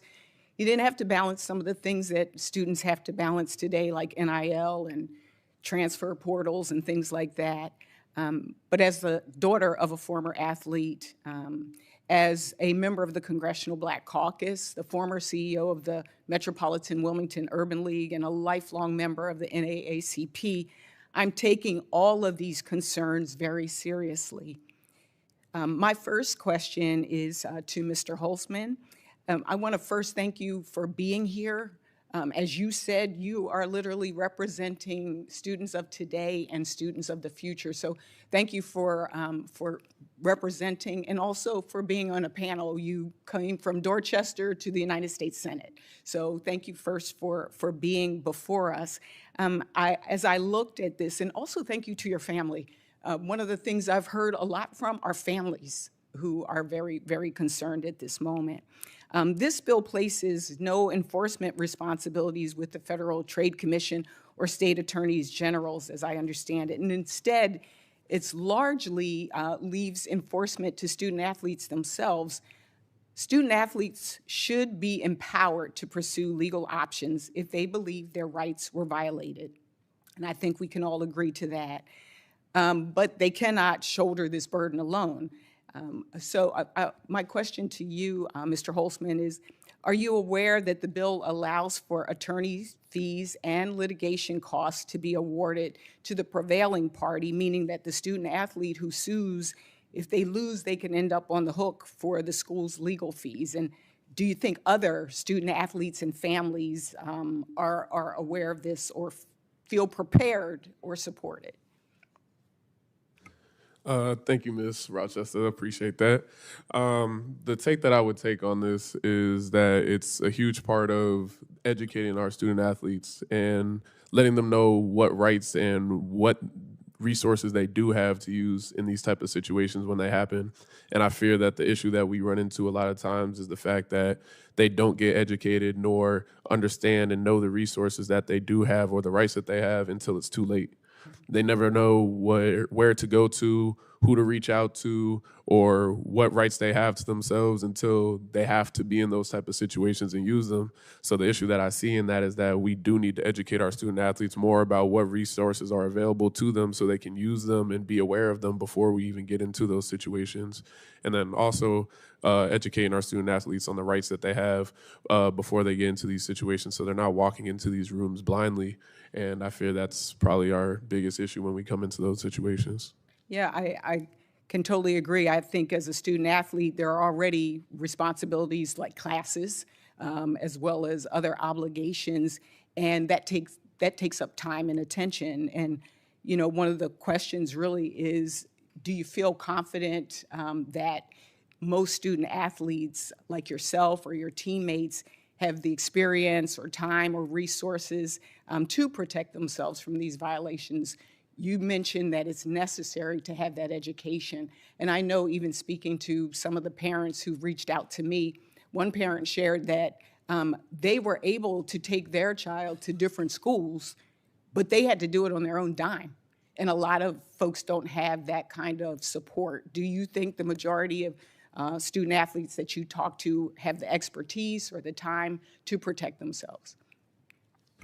The expertise part, definitely not. And that's what I speak into a lot when I say we need to educate our student athletes on, again, their rights and their resources that they have. Again, when you talk about families not having the means to be able to travel and get to all these different places on their own, it's definitely a very difficult situation to be into. And I've experienced that on my own. We were limited to only a certain amount of visits that could be paid for by a university. And then any other school that you wanted to see, you had to carry out on your own dime. And in order to do that, your vision on all these different schools and your perspective on these different universities gets limited to a very small window. Again, that's going to be solely on yourself and your team and your family to have to coordinate where you want to go to and what details, and it's on research and, again, educating yourself on these different universities so you can work within these limitations. It's hard to have to get there on your own dime, but again, you have to be able to work within the standards and rules and regulations and be able to figure out where you want to go to through your previous and personal research. Thank you. Mr. Chairman, if you would indulge, if I could just ask one question to Mr. Gee, and I'll ask the question. If we don't have time, he can submit for the record. But Mr. Gee, Congress rarely grants antitrust exemptions, and only when we believe the beneficiary will exercise the authority responsibly and an exemption is necessary. Given the NCAA's repeated losses in antitrust lawsuits, any antitrust exemption warrants close scrutiny. So, Mr. Gee, what NCAA activities do you believe truly require antitrust protections? Well, I think that, first of all, thank you. It's wonderful to meet you. We haven't met before. Good to meet you as well. It's great to be here with you. You know, I think that the real issue for antitrust exemption is the ability to be able to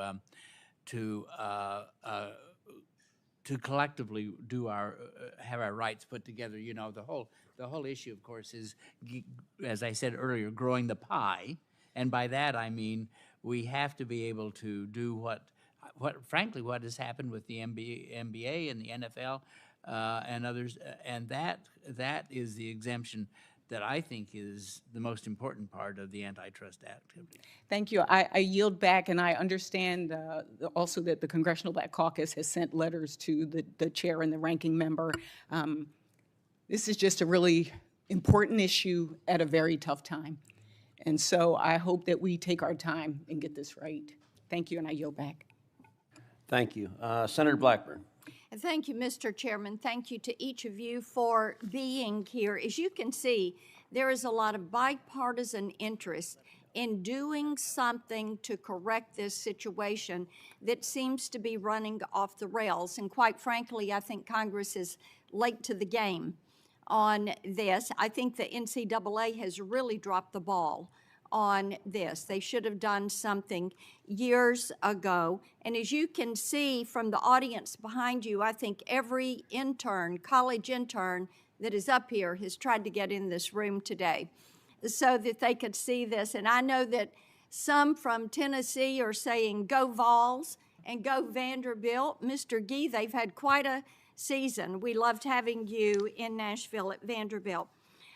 Coach Saban, I want to come to you. We've heard a lot about navigating this marketplace. We're talking about $1 billion marketplace right now that basically has no framework, no constraints.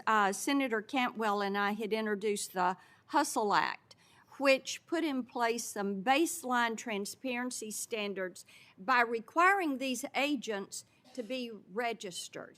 And we've heard from Mr. Holtzclaw, sometimes you don't know what you don't know until you're too far into this, and I really appreciated your opening testimony. So I'm glad that provision is in the Protect College Sports Act, but I'd like for you to talk a little bit about why there should be registration, why there should be transparency, why there should be disclosure requirements that would help protect the student athlete from exploitation. Well, we mentioned this before earlier in our testimony that I think it's imperative that student athletes, their families, have protection from agents. Right now, you don't have to be registered to be an agent for a college player, so anybody on the street can do it. We don't have any regulation on how much they can charge. Should their fees be capped? No question.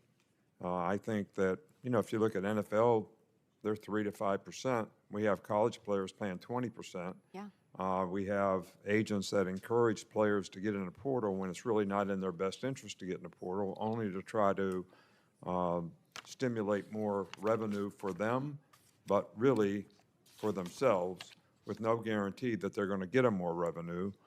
So I do think there should be regulation. I do think there should be rules. I do think they should be registered. Look, the NFL has a lot of really good rules. And you have to be a registered agent with the Players Association and the NFL to be able to represent players. And I think families and student athletes have the same, should have the same protection in terms of the framework that we put around agents Okay. for college kids. That's great. Mr. Holtzclaw, do you agree with what he said? And I want you also to talk, pardon me, about the financial literacy. Should that be a requirement? I do agree to parts of what Mr. Saban is over there saying. He is definitely speaking truth onto what happens in the lives of our student athletes when they have to deal with agents. Agents do encourage a lot of decisions for student athletes that they have signed to their agency.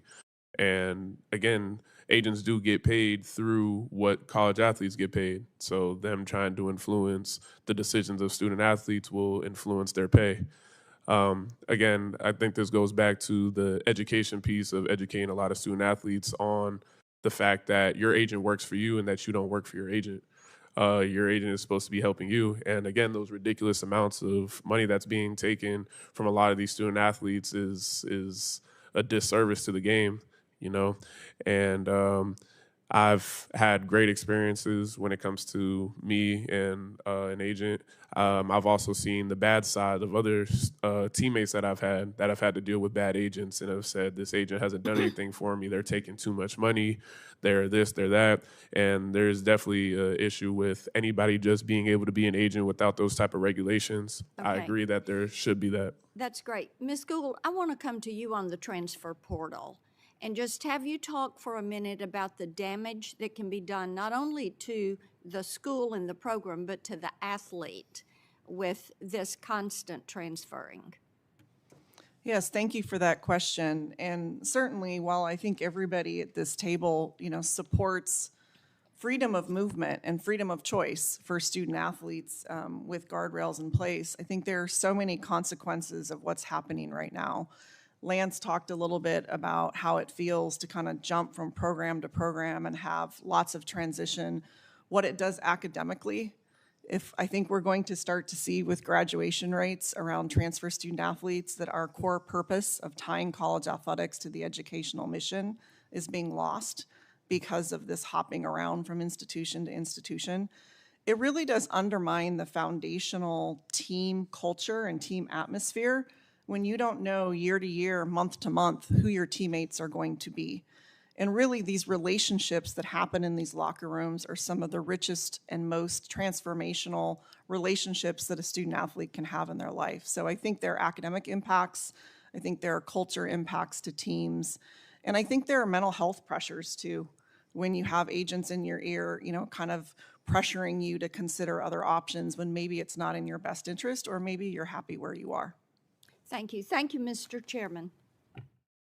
Thank you, Senator Blackburn. And I will note, I think one of the most important parts of Senator Cantwell's and my legislation is a registry and important protections for student athletes dealing with agents and capping agent fees at 5%, because I think particularly when you're dealing with 17, 18, 19-year-old student athletes, there is right now pervasive exploitation of those student athletes, and one of the really important things we need to do is provide protections for those athletes. Senator Hickenlooper. I'm not sure this.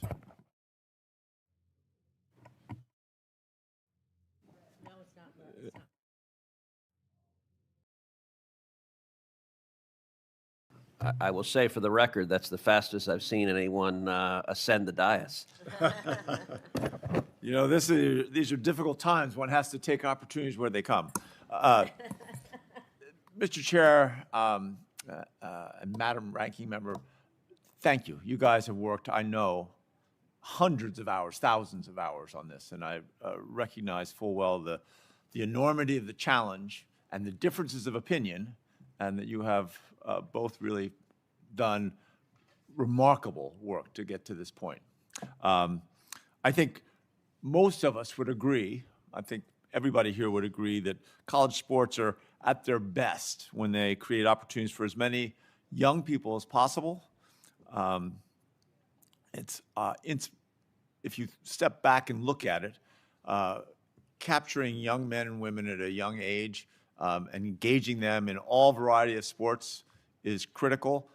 I've been amazed at the power of Olympics to do that as a seed bed by which kids get engaged. Obviously, Olympic and Paralympic pipelines run primarily through college sports, and they play a really integral role in ensuring that the U.S. leads the world in medal counts. Sounds ridiculous, but it's part of our international brand.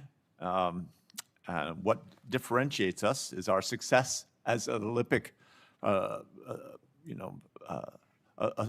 source of Olympic talent.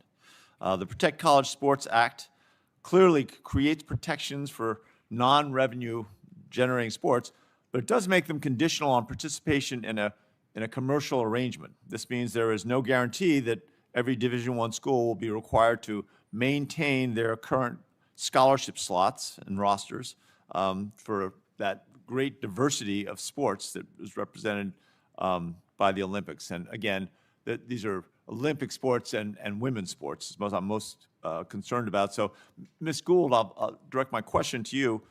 From your perspective, is the risk of cuts and diminished opportunities for college non-revenue and Olympic sports across Division I sports a real concern that needs to be addressed?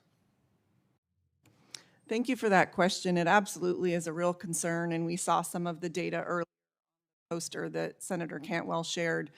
You know, look, there have been incredible amounts of cuts already to Olympic sports, women's sports, and if we don't start to put some expense controls in place, and there's more and more pressure to fund, football and men's basketball, the revenue generating sports at a higher level, that money has to come from somewhere. So it's either going to come from the central campus and take funds away from general students and other campus initiatives, or it's going to be taken away from other programs within the athletic department. So I think we've seen the data. I think the threats are real. And I certainly appreciate that the bill addresses this because it's an important issue for our country and for the student athletes that are competing in those sports. Well, I appreciate that. Thank you. And the statistics are, amazing when you actually look at the relevance that American people see for supporting the Olympics. And this is one of those opportunities where if we don't act now, we might lose an opportunity that puts us on a road to a place where we don't want to be. So I look forward to working both with Senator Cantwell and Senator Cruz on this going forward. I can sneak in one more question. Mr. Holtzclaw, we all want student athletes to have the opportunity to benefit from their hard work and talent. We want to make sure that they don't get taken advantage of, and a number of people have described this a little bit. This Protect College Sports Act requires disclosure of NIL compensation over $600 per year while making sure that it protects student privacy and creates an NIL disclosure database of anonymized NIL data to make sure that families and student athletes can assess fair market value, can know what a fair decision is. So, Mr. Holtzclaw, do you think greater transparency around NIL compensation would help athletes negotiate on a more level playing field, particularly those who may not have access to the same level of advisors or resources as some of the athletes at the bigger programs? Thank you. Again, I take this back to educating our student athletes, and I think that's really the forefront of what we need to do, and that's going to help us a lot. Student athletes are going to be able to publicly be able to go out there and see different values and see if compare and contrast to see if what they're getting and what their details are go along with what they think that they should be getting or what the fair market value is out there for themselves. So that's just goes in and educates our student athletes and gives them a public platform to be able to see that visually. Great, thank you very much. And I'm out of time, Mr. Bevacqua. You're spared my question, as are all of you. I have so many questions to ask, but maybe I'll be able to come back later. Thank you all for taking the time out of your busy lives and being here. I yield back to the chair. Thank you, Senator Hickenlooper, and I will recognize that Olympic sports, I know, are particularly important in your home state of Colorado, and I think one of the really important parts of this bill is protecting Olympic sports and women's sports and non-revenue sports. One of the tragedies we're seeing right now under the status quo is it seems like every single week a different college is canceling women's sports, Olympic sports, non-revenue sports. If we don't act, we're going to continue to see devastation. And I, for one, don't want to see an Olympics where every gold medal goes to Russia and China and Americans are not able to compete because we've devastated the preparation of our Olympics athletes, which is in college sports. I think that's one of the really compelling reasons for Congress to act and act in a bipartisan way so we can all cheer on a ton of American golds in the next Olympics. Senator Young. Thank you, Chairman, for holding this hearing. Thank you to you and the ranking member for your incredibly hard work, members of your staff. I know it's a really challenging issue, and it's just great to be here today and be part of this. The future of college sports is at a crossroads right now. We understand that. Congressional action is necessary to ensure that the NIL landscape is built on clear rules, fair rules, rules that lead to a measure of predictability moving forward. We need to provide protections for our student athletes and our universities alike and ensure the longevity of not only college football and men's basketball, but our Olympic sports and our women sports as well. Without a federal framework, the legal and operational uncertainty around this space will only cause our academic institutions and our student athletes to suffer. However, with any legislation Congress contemplates, we need to do our due diligence to ensure that it's going to work as intended, hence this hearing today.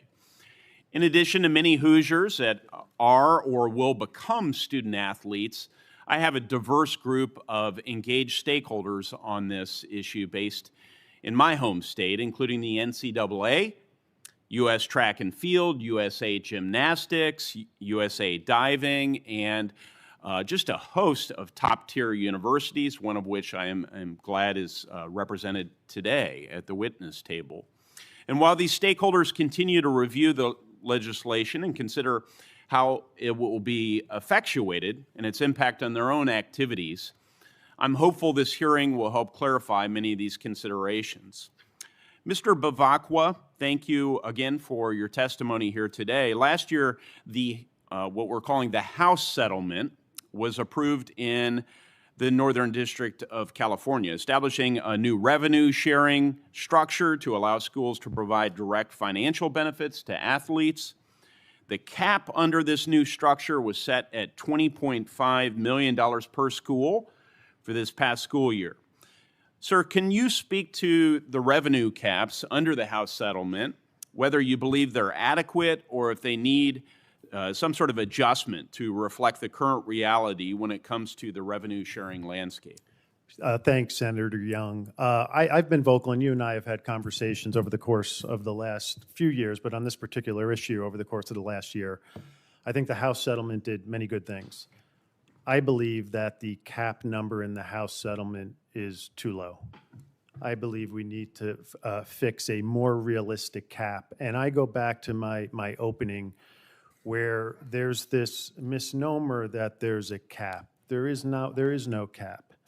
Right now, you have a cap outlined by the House settlement, and then you have third-party NIL opportunities. So again, I view it as an equation of X being the cap, Y being the NIL space, equaling the total spend on compensation. I think the more dollars that can be transferred into the cap and paid directly by universities in an incredibly transparent way is going to help clean up the system.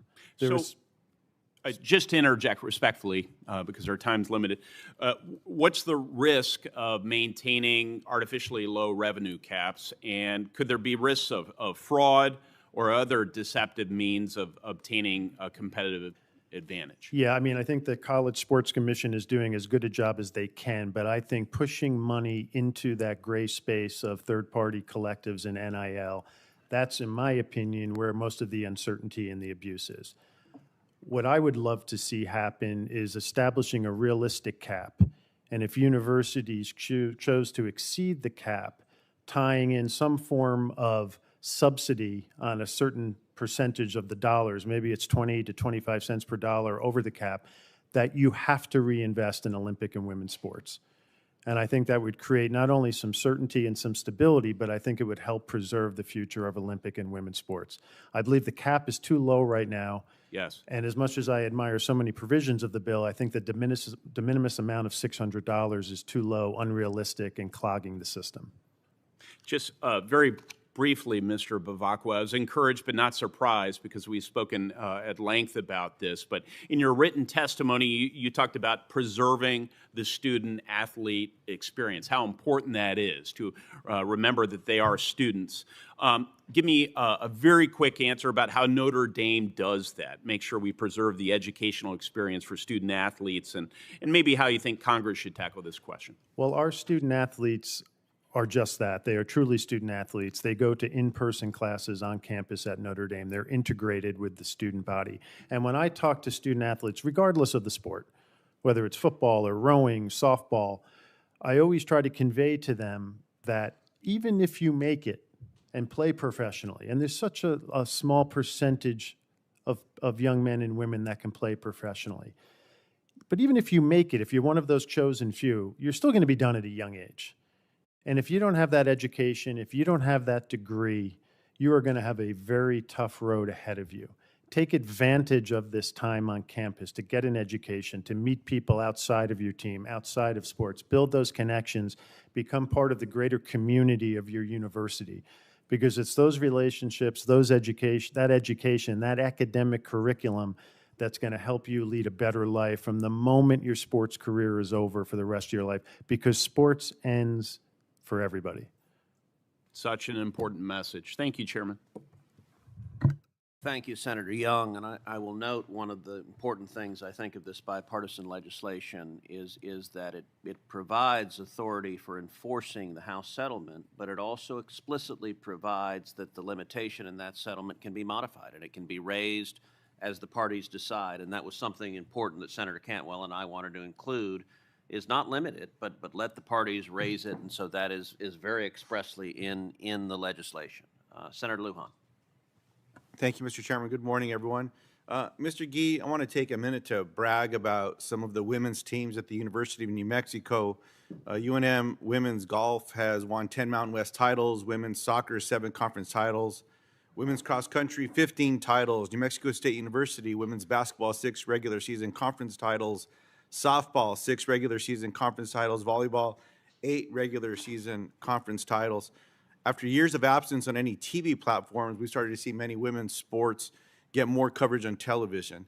My understanding is that much of that coverage started because the conference leveraged college football rights to ensure that networks also carried these non-revenue sports. Now, the bill we're discussing today seems to focus on getting more revenue from college football.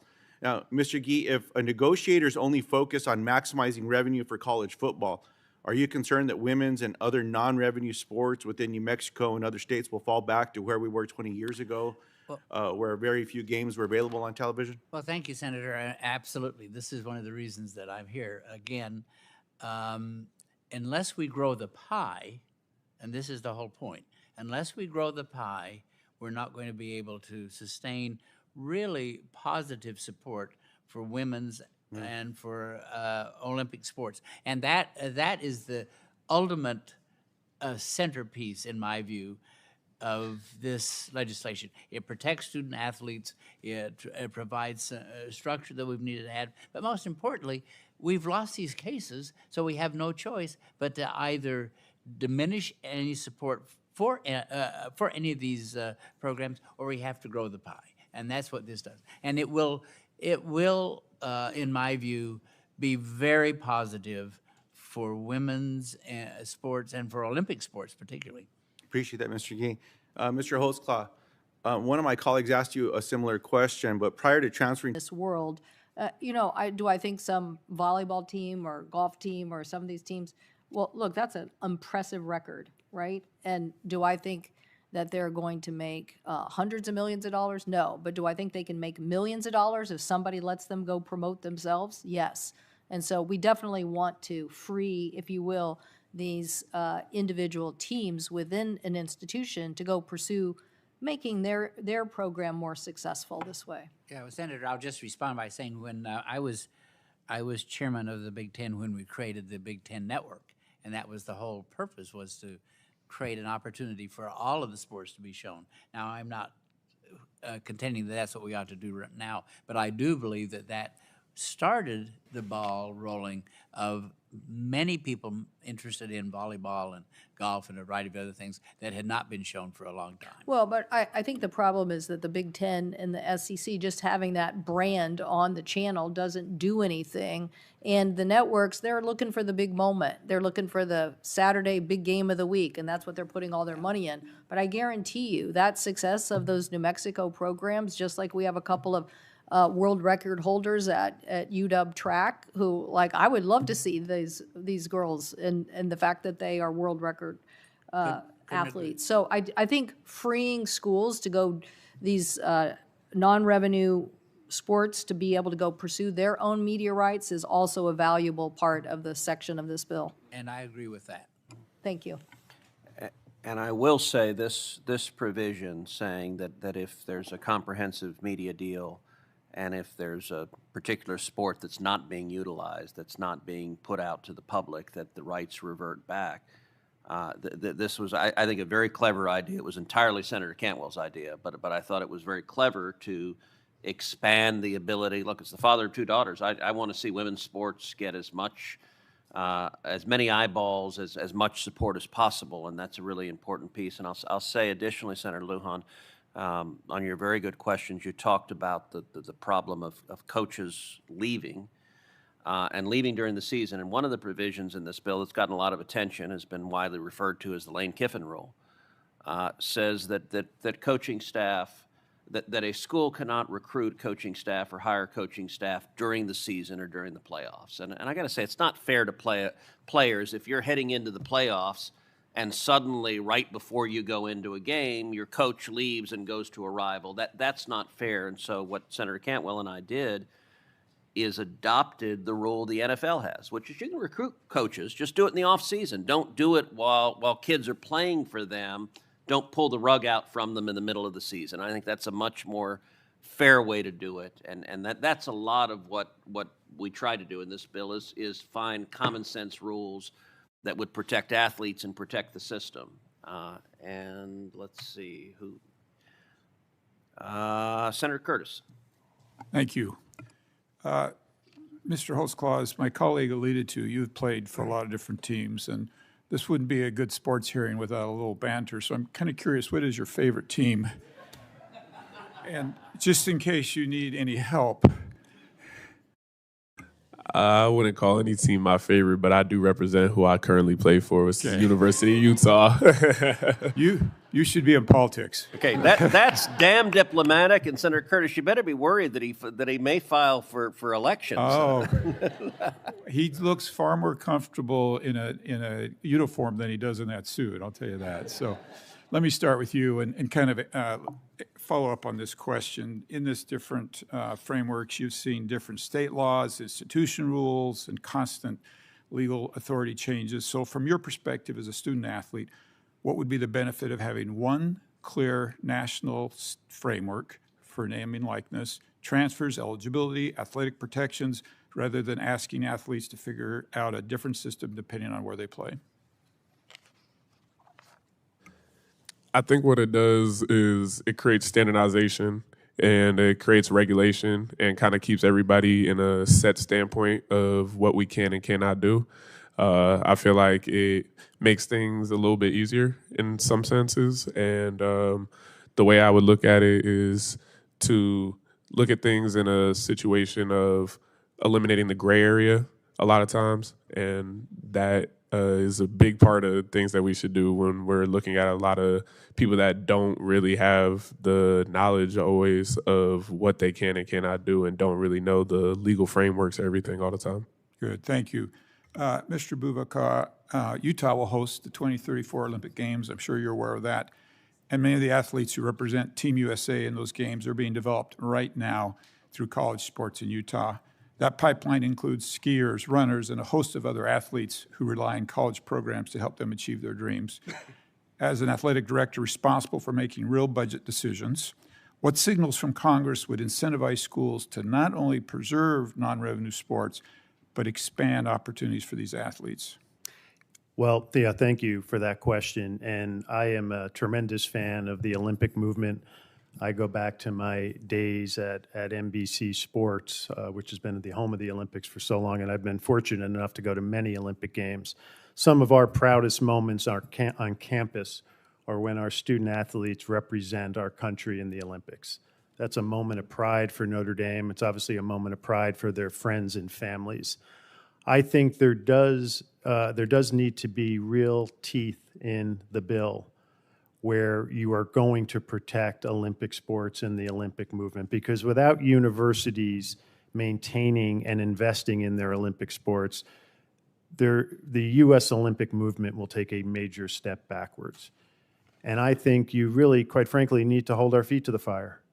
And if a university is going to invest so heavily in the sports like football and men's and women's basketball, I do believe there needs to be a quid pro quo, where we are now going to also demand that you don't take your foot off the gas, you continue to keep those Olympic programs, because the overwhelming majority of young student athletes, young men and women student athletes in this country are involved in Olympic sports.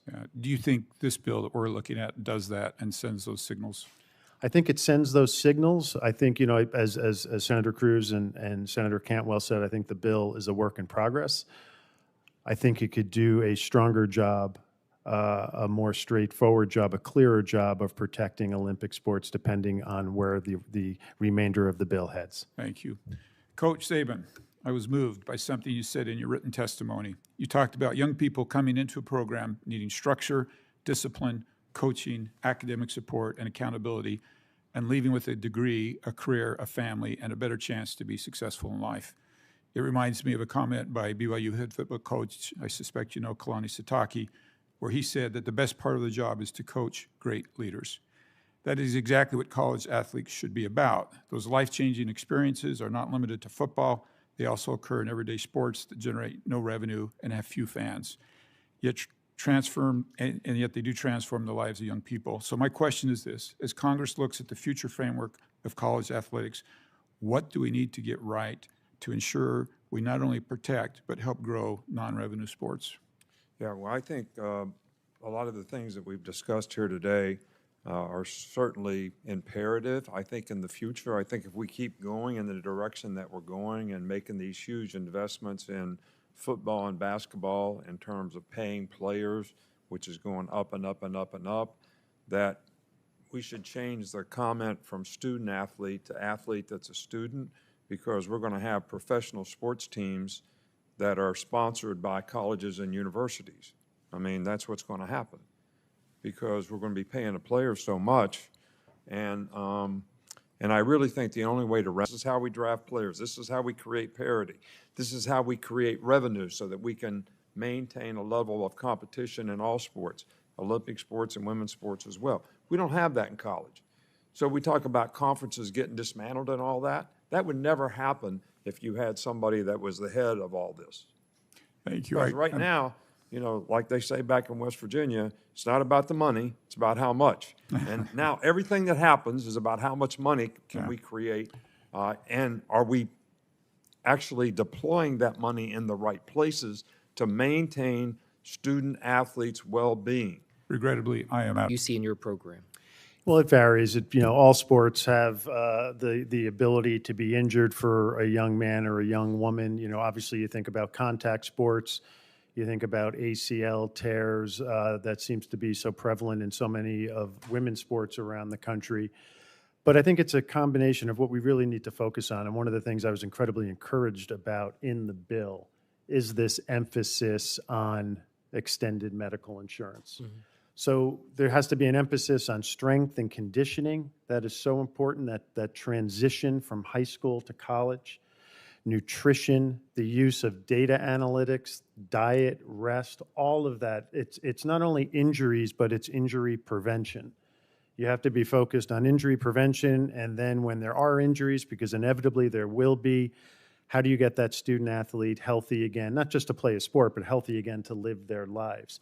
One of the negative consequences, in my opinion, of the transfer portal is there's not that consistency of the maturation of a young student athlete at a particular school with particular doctors and staffs and trainers to know that young person's journey from an 18-year-old to a 22-year-old.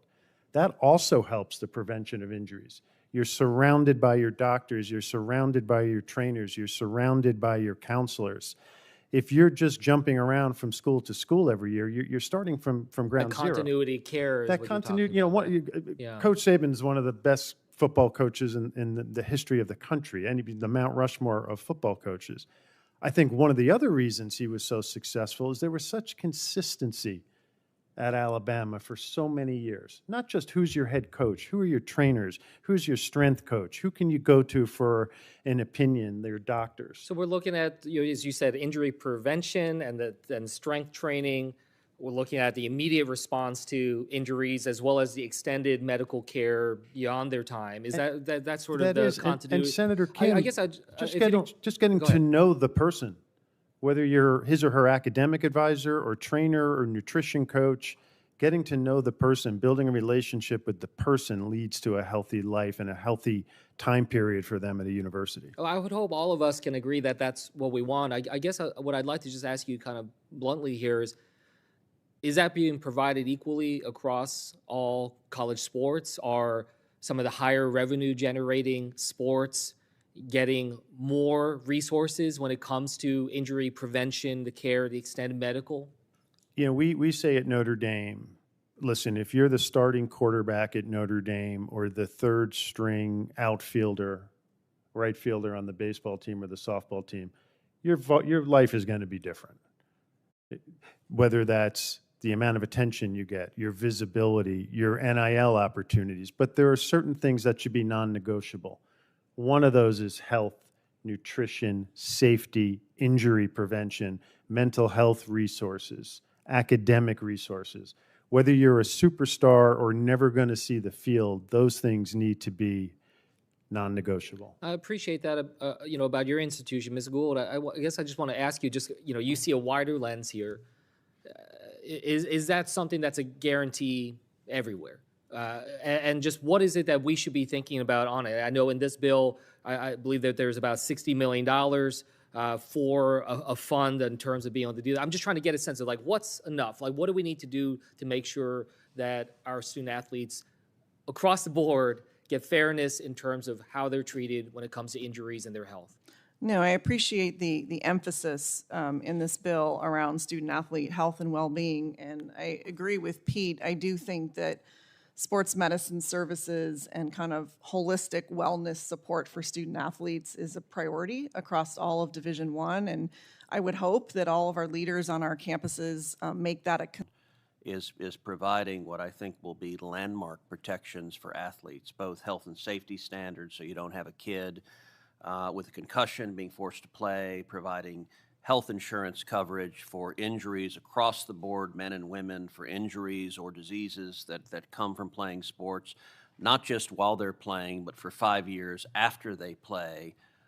No out-of-pocket expenses for those athletes. That's provided in the bill. And as you noted, there's also a $60 million medical trust fund that is provided in part for schools like HBCUs that have vibrant athletic programs but don't necessarily have the budget to provide that health insurance coverage. And so that trust fund is created there to ensure that we're protecting athletes, not just the superstars that are on TV every day, but the student athletes across the board. And that's something Senator Cantwell and I both worked hard on. I will note for the record that Coach Saban had a pre-existing condition, pre-existing commitment.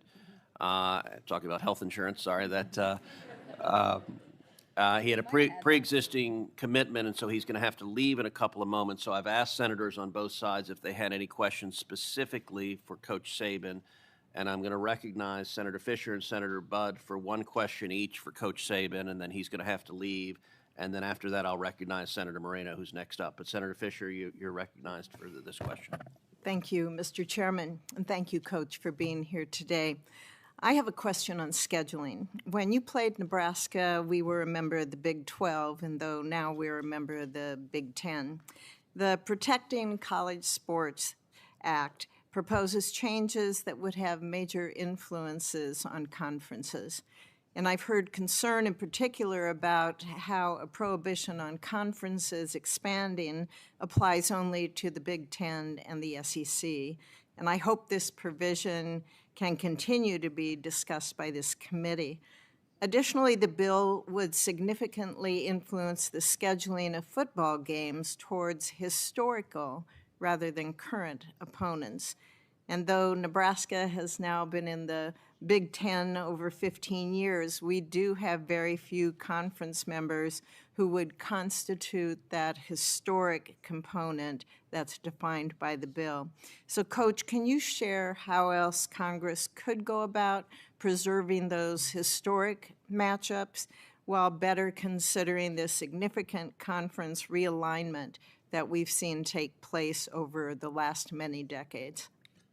Well, thanks for the question, but I've always had the opinion that conferences who historically in the past have been regional in terms of how those conferences sort of operated.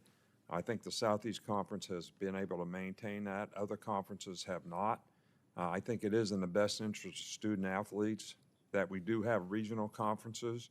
I do think a lot of the traditional rivalries come regionally, but I also think that I was always a proponent of everyone having to play Division I schools. Like I was always for having 9 or 10 SEC games and 2 out-of-conference games at Division I, because, you know, we talk about trying to create more revenue. Well, in creating more revenue, you have to create better inventory that is going to interest people to watch. So therefore, the more really good games that you have as inventory, the more people are going to watch, the more revenue goes up, the more we can, you know, protect Olympic and non-revenue sports. So I do think the conferences should be regional in nature, but I do think we should play games of national interest. I don't think it's really fair that to someone playing at USC, they have to go to Rutgers to play, whether it's a field hockey game or a football game. So I think that's crazy.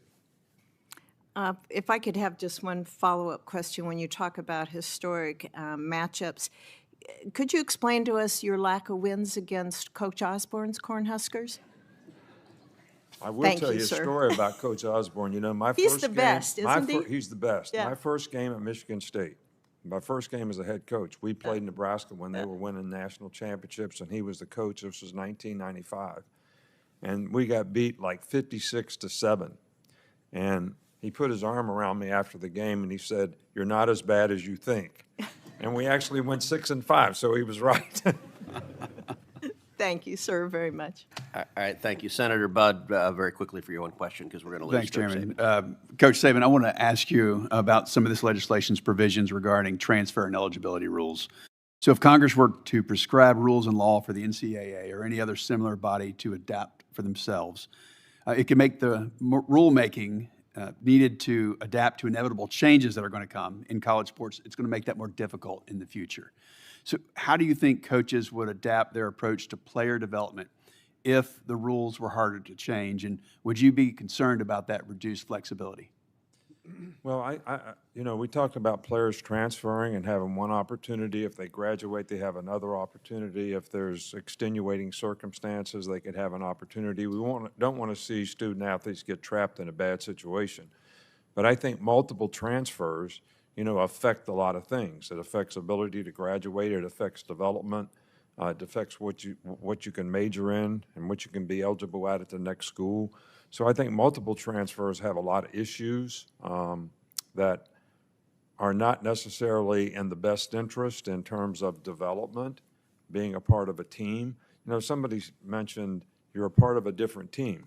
We keep asking the young man over here who's a player at Utah, you had 3 different coaches. We have guys transferring 3 times to 3 different schools in 3 years, and we act like that's not a problem. What's the difference in that? You got 3 different coaches then.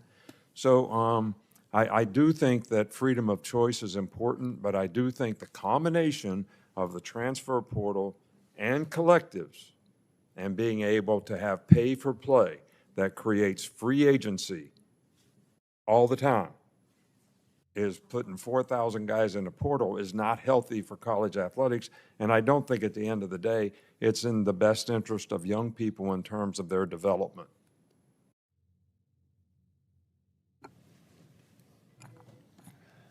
All right, thank you, and I want to thank Senator Rosen for her indulgence, allowing 2 senators to jump in front of her. That was very kind. Coach Saban, I know you have the pre-existing commitment, so thank you for that. Again, I want to say thank you to everyone here to giving me the opportunity to be here. This is a pleasure. College athletics is really important to me as a college coach, and having the opportunity for years and years and years to help young people develop. I appreciate the interest here and the effort being made in continuing to be able to have young people benefit from college athletics. Thank you. Thank you. Senator Moreno. Thank you for the witnesses for being here. Coach, we'll see you later today. I have to run to a meeting, so I don't have any time. I would just say for the record, I have 3 concerns with the bill. It doesn't address the employment issue. We have 47 NCAA division teams between 3 divisions, 20,000 college athletes that I think would be left behind. So that gives me grave concern. Number 2, I think the bill needs to be narrowed and more targeted as a targeted antitrust exemption. And number 3, and most importantly, it does nothing about protecting biological women from competing with men in sports. So I'll leave my comments to that, but those are 3 grave concerns that I have about the bill going forward. Thank you. Thank you. Senator Rosen. Thank you, Chairman Cruz, Ranking Member Cantwell. I really appreciate this. I'm grateful for Thank you for your indulgence. Thank you. I'm grateful for your work and all of my colleagues for their commitment to the conversation today. I'm going to build upon a lot of questions that have already been asked. And I think that the main issue that we're here today is we have to realize that our students, they're our kids, they're our future, whatever they do, and they're not a commodity. And that's the really important message we have here today. And so I've heard from my state's universities and their leadership, including former Governor Sandoval, who sits on the Mountain West Conference, and the NCAA, the NCAA boards, and has been leading on this issue about how the current chaotic system is unworkable and how important it is to establish stability for universities and students. And so from my understanding of the bill put forth by the chair and ranking member, the biggest challenges it takes on stem from issues present today in college football. For schools outside the Power Four conferences, like those in Nevada, I'm wondering what key problems you think the Protect College Sports Act addresses. So Mr. G, as a former president of the non-Power Four school, what do you see as the problems this bill solves for schools like UNR and UNLV who don't generate revenue from football at the scales of the schools in the Big Ten or the SEC? Yeah, I guess you're talking about that I was the president of Brown, which is a non-Ivy League, or which is a non-Power Four. At least the Ivies aren't right now. I don't think they may become. But I think that for every part of intercollegiate athletics, what I'm really concerned about is that what we need to do is we need to develop basic fair rules for everyone. We need to make certain that, and I'm talking about everyone in all of these conferences. I'm talking about the fact that we need to have protection for student athletes and for the institutions themselves. But finally, and again, I come back to this because I have made this point probably ad nauseum, and that is that this bill allows us to grow the pie so that all the schools, including those who are smaller in smaller markets, so to speak, that they will be able to continue to thrive. Governor Sandoval and I have had a lot of conversations about this. And now he he's is- president of UNR, just to make myself clear for everyone who, former governor, now president of he the is, University yeah, of I Reno. still call, he has, We still call him governor too. So. I still call him governor, but a good friend of mine. But he is in total agreement with this bill and what we're trying to I accomplish. want to stay on this topic then, because schools unlock revenue if they make the college football playoffs, right? It's $1 billion a year revenue stream outside of the NCAA. So according to the Knight Foundation, 90% of that revenue goes to schools in the Power Four and Notre Dame. While we'll always cheer for them, we love to watch football. My state's biggest schools, UNLV and UNR, have consistently missed the college football playoff, and with that, this revenue stream. I know the world is all about likes and influencers and media and all of that and revenue streams, but Mr. G, the Protect College Sports Act, would it help schools like UNLV and UNR who don't receive revenue from the college football playoff currently to receive more revenue? And how would pooling these media rights, it's all about, like I said, it's the number of likes and the influencers in the stream, but how is pooling this work in this bill compared to the Knights Commission proposal to redistribute the college football playoff revenue to all FBS schools? Well, first of all, this is an opportunity to grow the revenue for everyone, as I've said before. That's for my point. everyone. And but at the same time, we have to recognize that there are institutions that are going to be able to play for national championships and so forth. They should be rewarded. We're not about leveling everything. We're about creating opportunities so that every institution is going to be able to continue to be competitive. So is it a question of, do our universities just become sports revenue producers, or are they still universities? Of course, remember, I am a university president. I think first of all about the academic integrity of what we're trying to solve, and I agree with the coach who talks about the fact that we need to put the word student back into student athlete again, and I think that is what we're trying to solve. This bill is the last great hope to try to bring some semblance of common sense to all of that, including the academic issues that we're facing. Thank you. I want to build. My colleagues have talked a lot about women's sports. It's really important. When I was a young girl, there wasn't women's sports that were organized, and so this bill really does provide essential protections for women and broad-based sports. The protections are tied to voluntary participation in media rights pooling, and I'm concerned that voluntary participation may not provide enough stability or certainty to adequately protect women's, and of course, as people have been talking about, those Olympic sports that are so important to our national character, right? So, Mr. Bevacqua, are these bill's current protections durable enough to protect women's sports from being cut in the long term? And what other ways can Congress enable schools to protect women's and sometimes non-revenue generating sports programs, but that we all love to still cheer on? No, it's a great question, and we have 26 programs, 13 men's, 13 women's. One of the most popular sports on our campus by far is our women's basketball. We sell out. The Aces, 3-time WNBA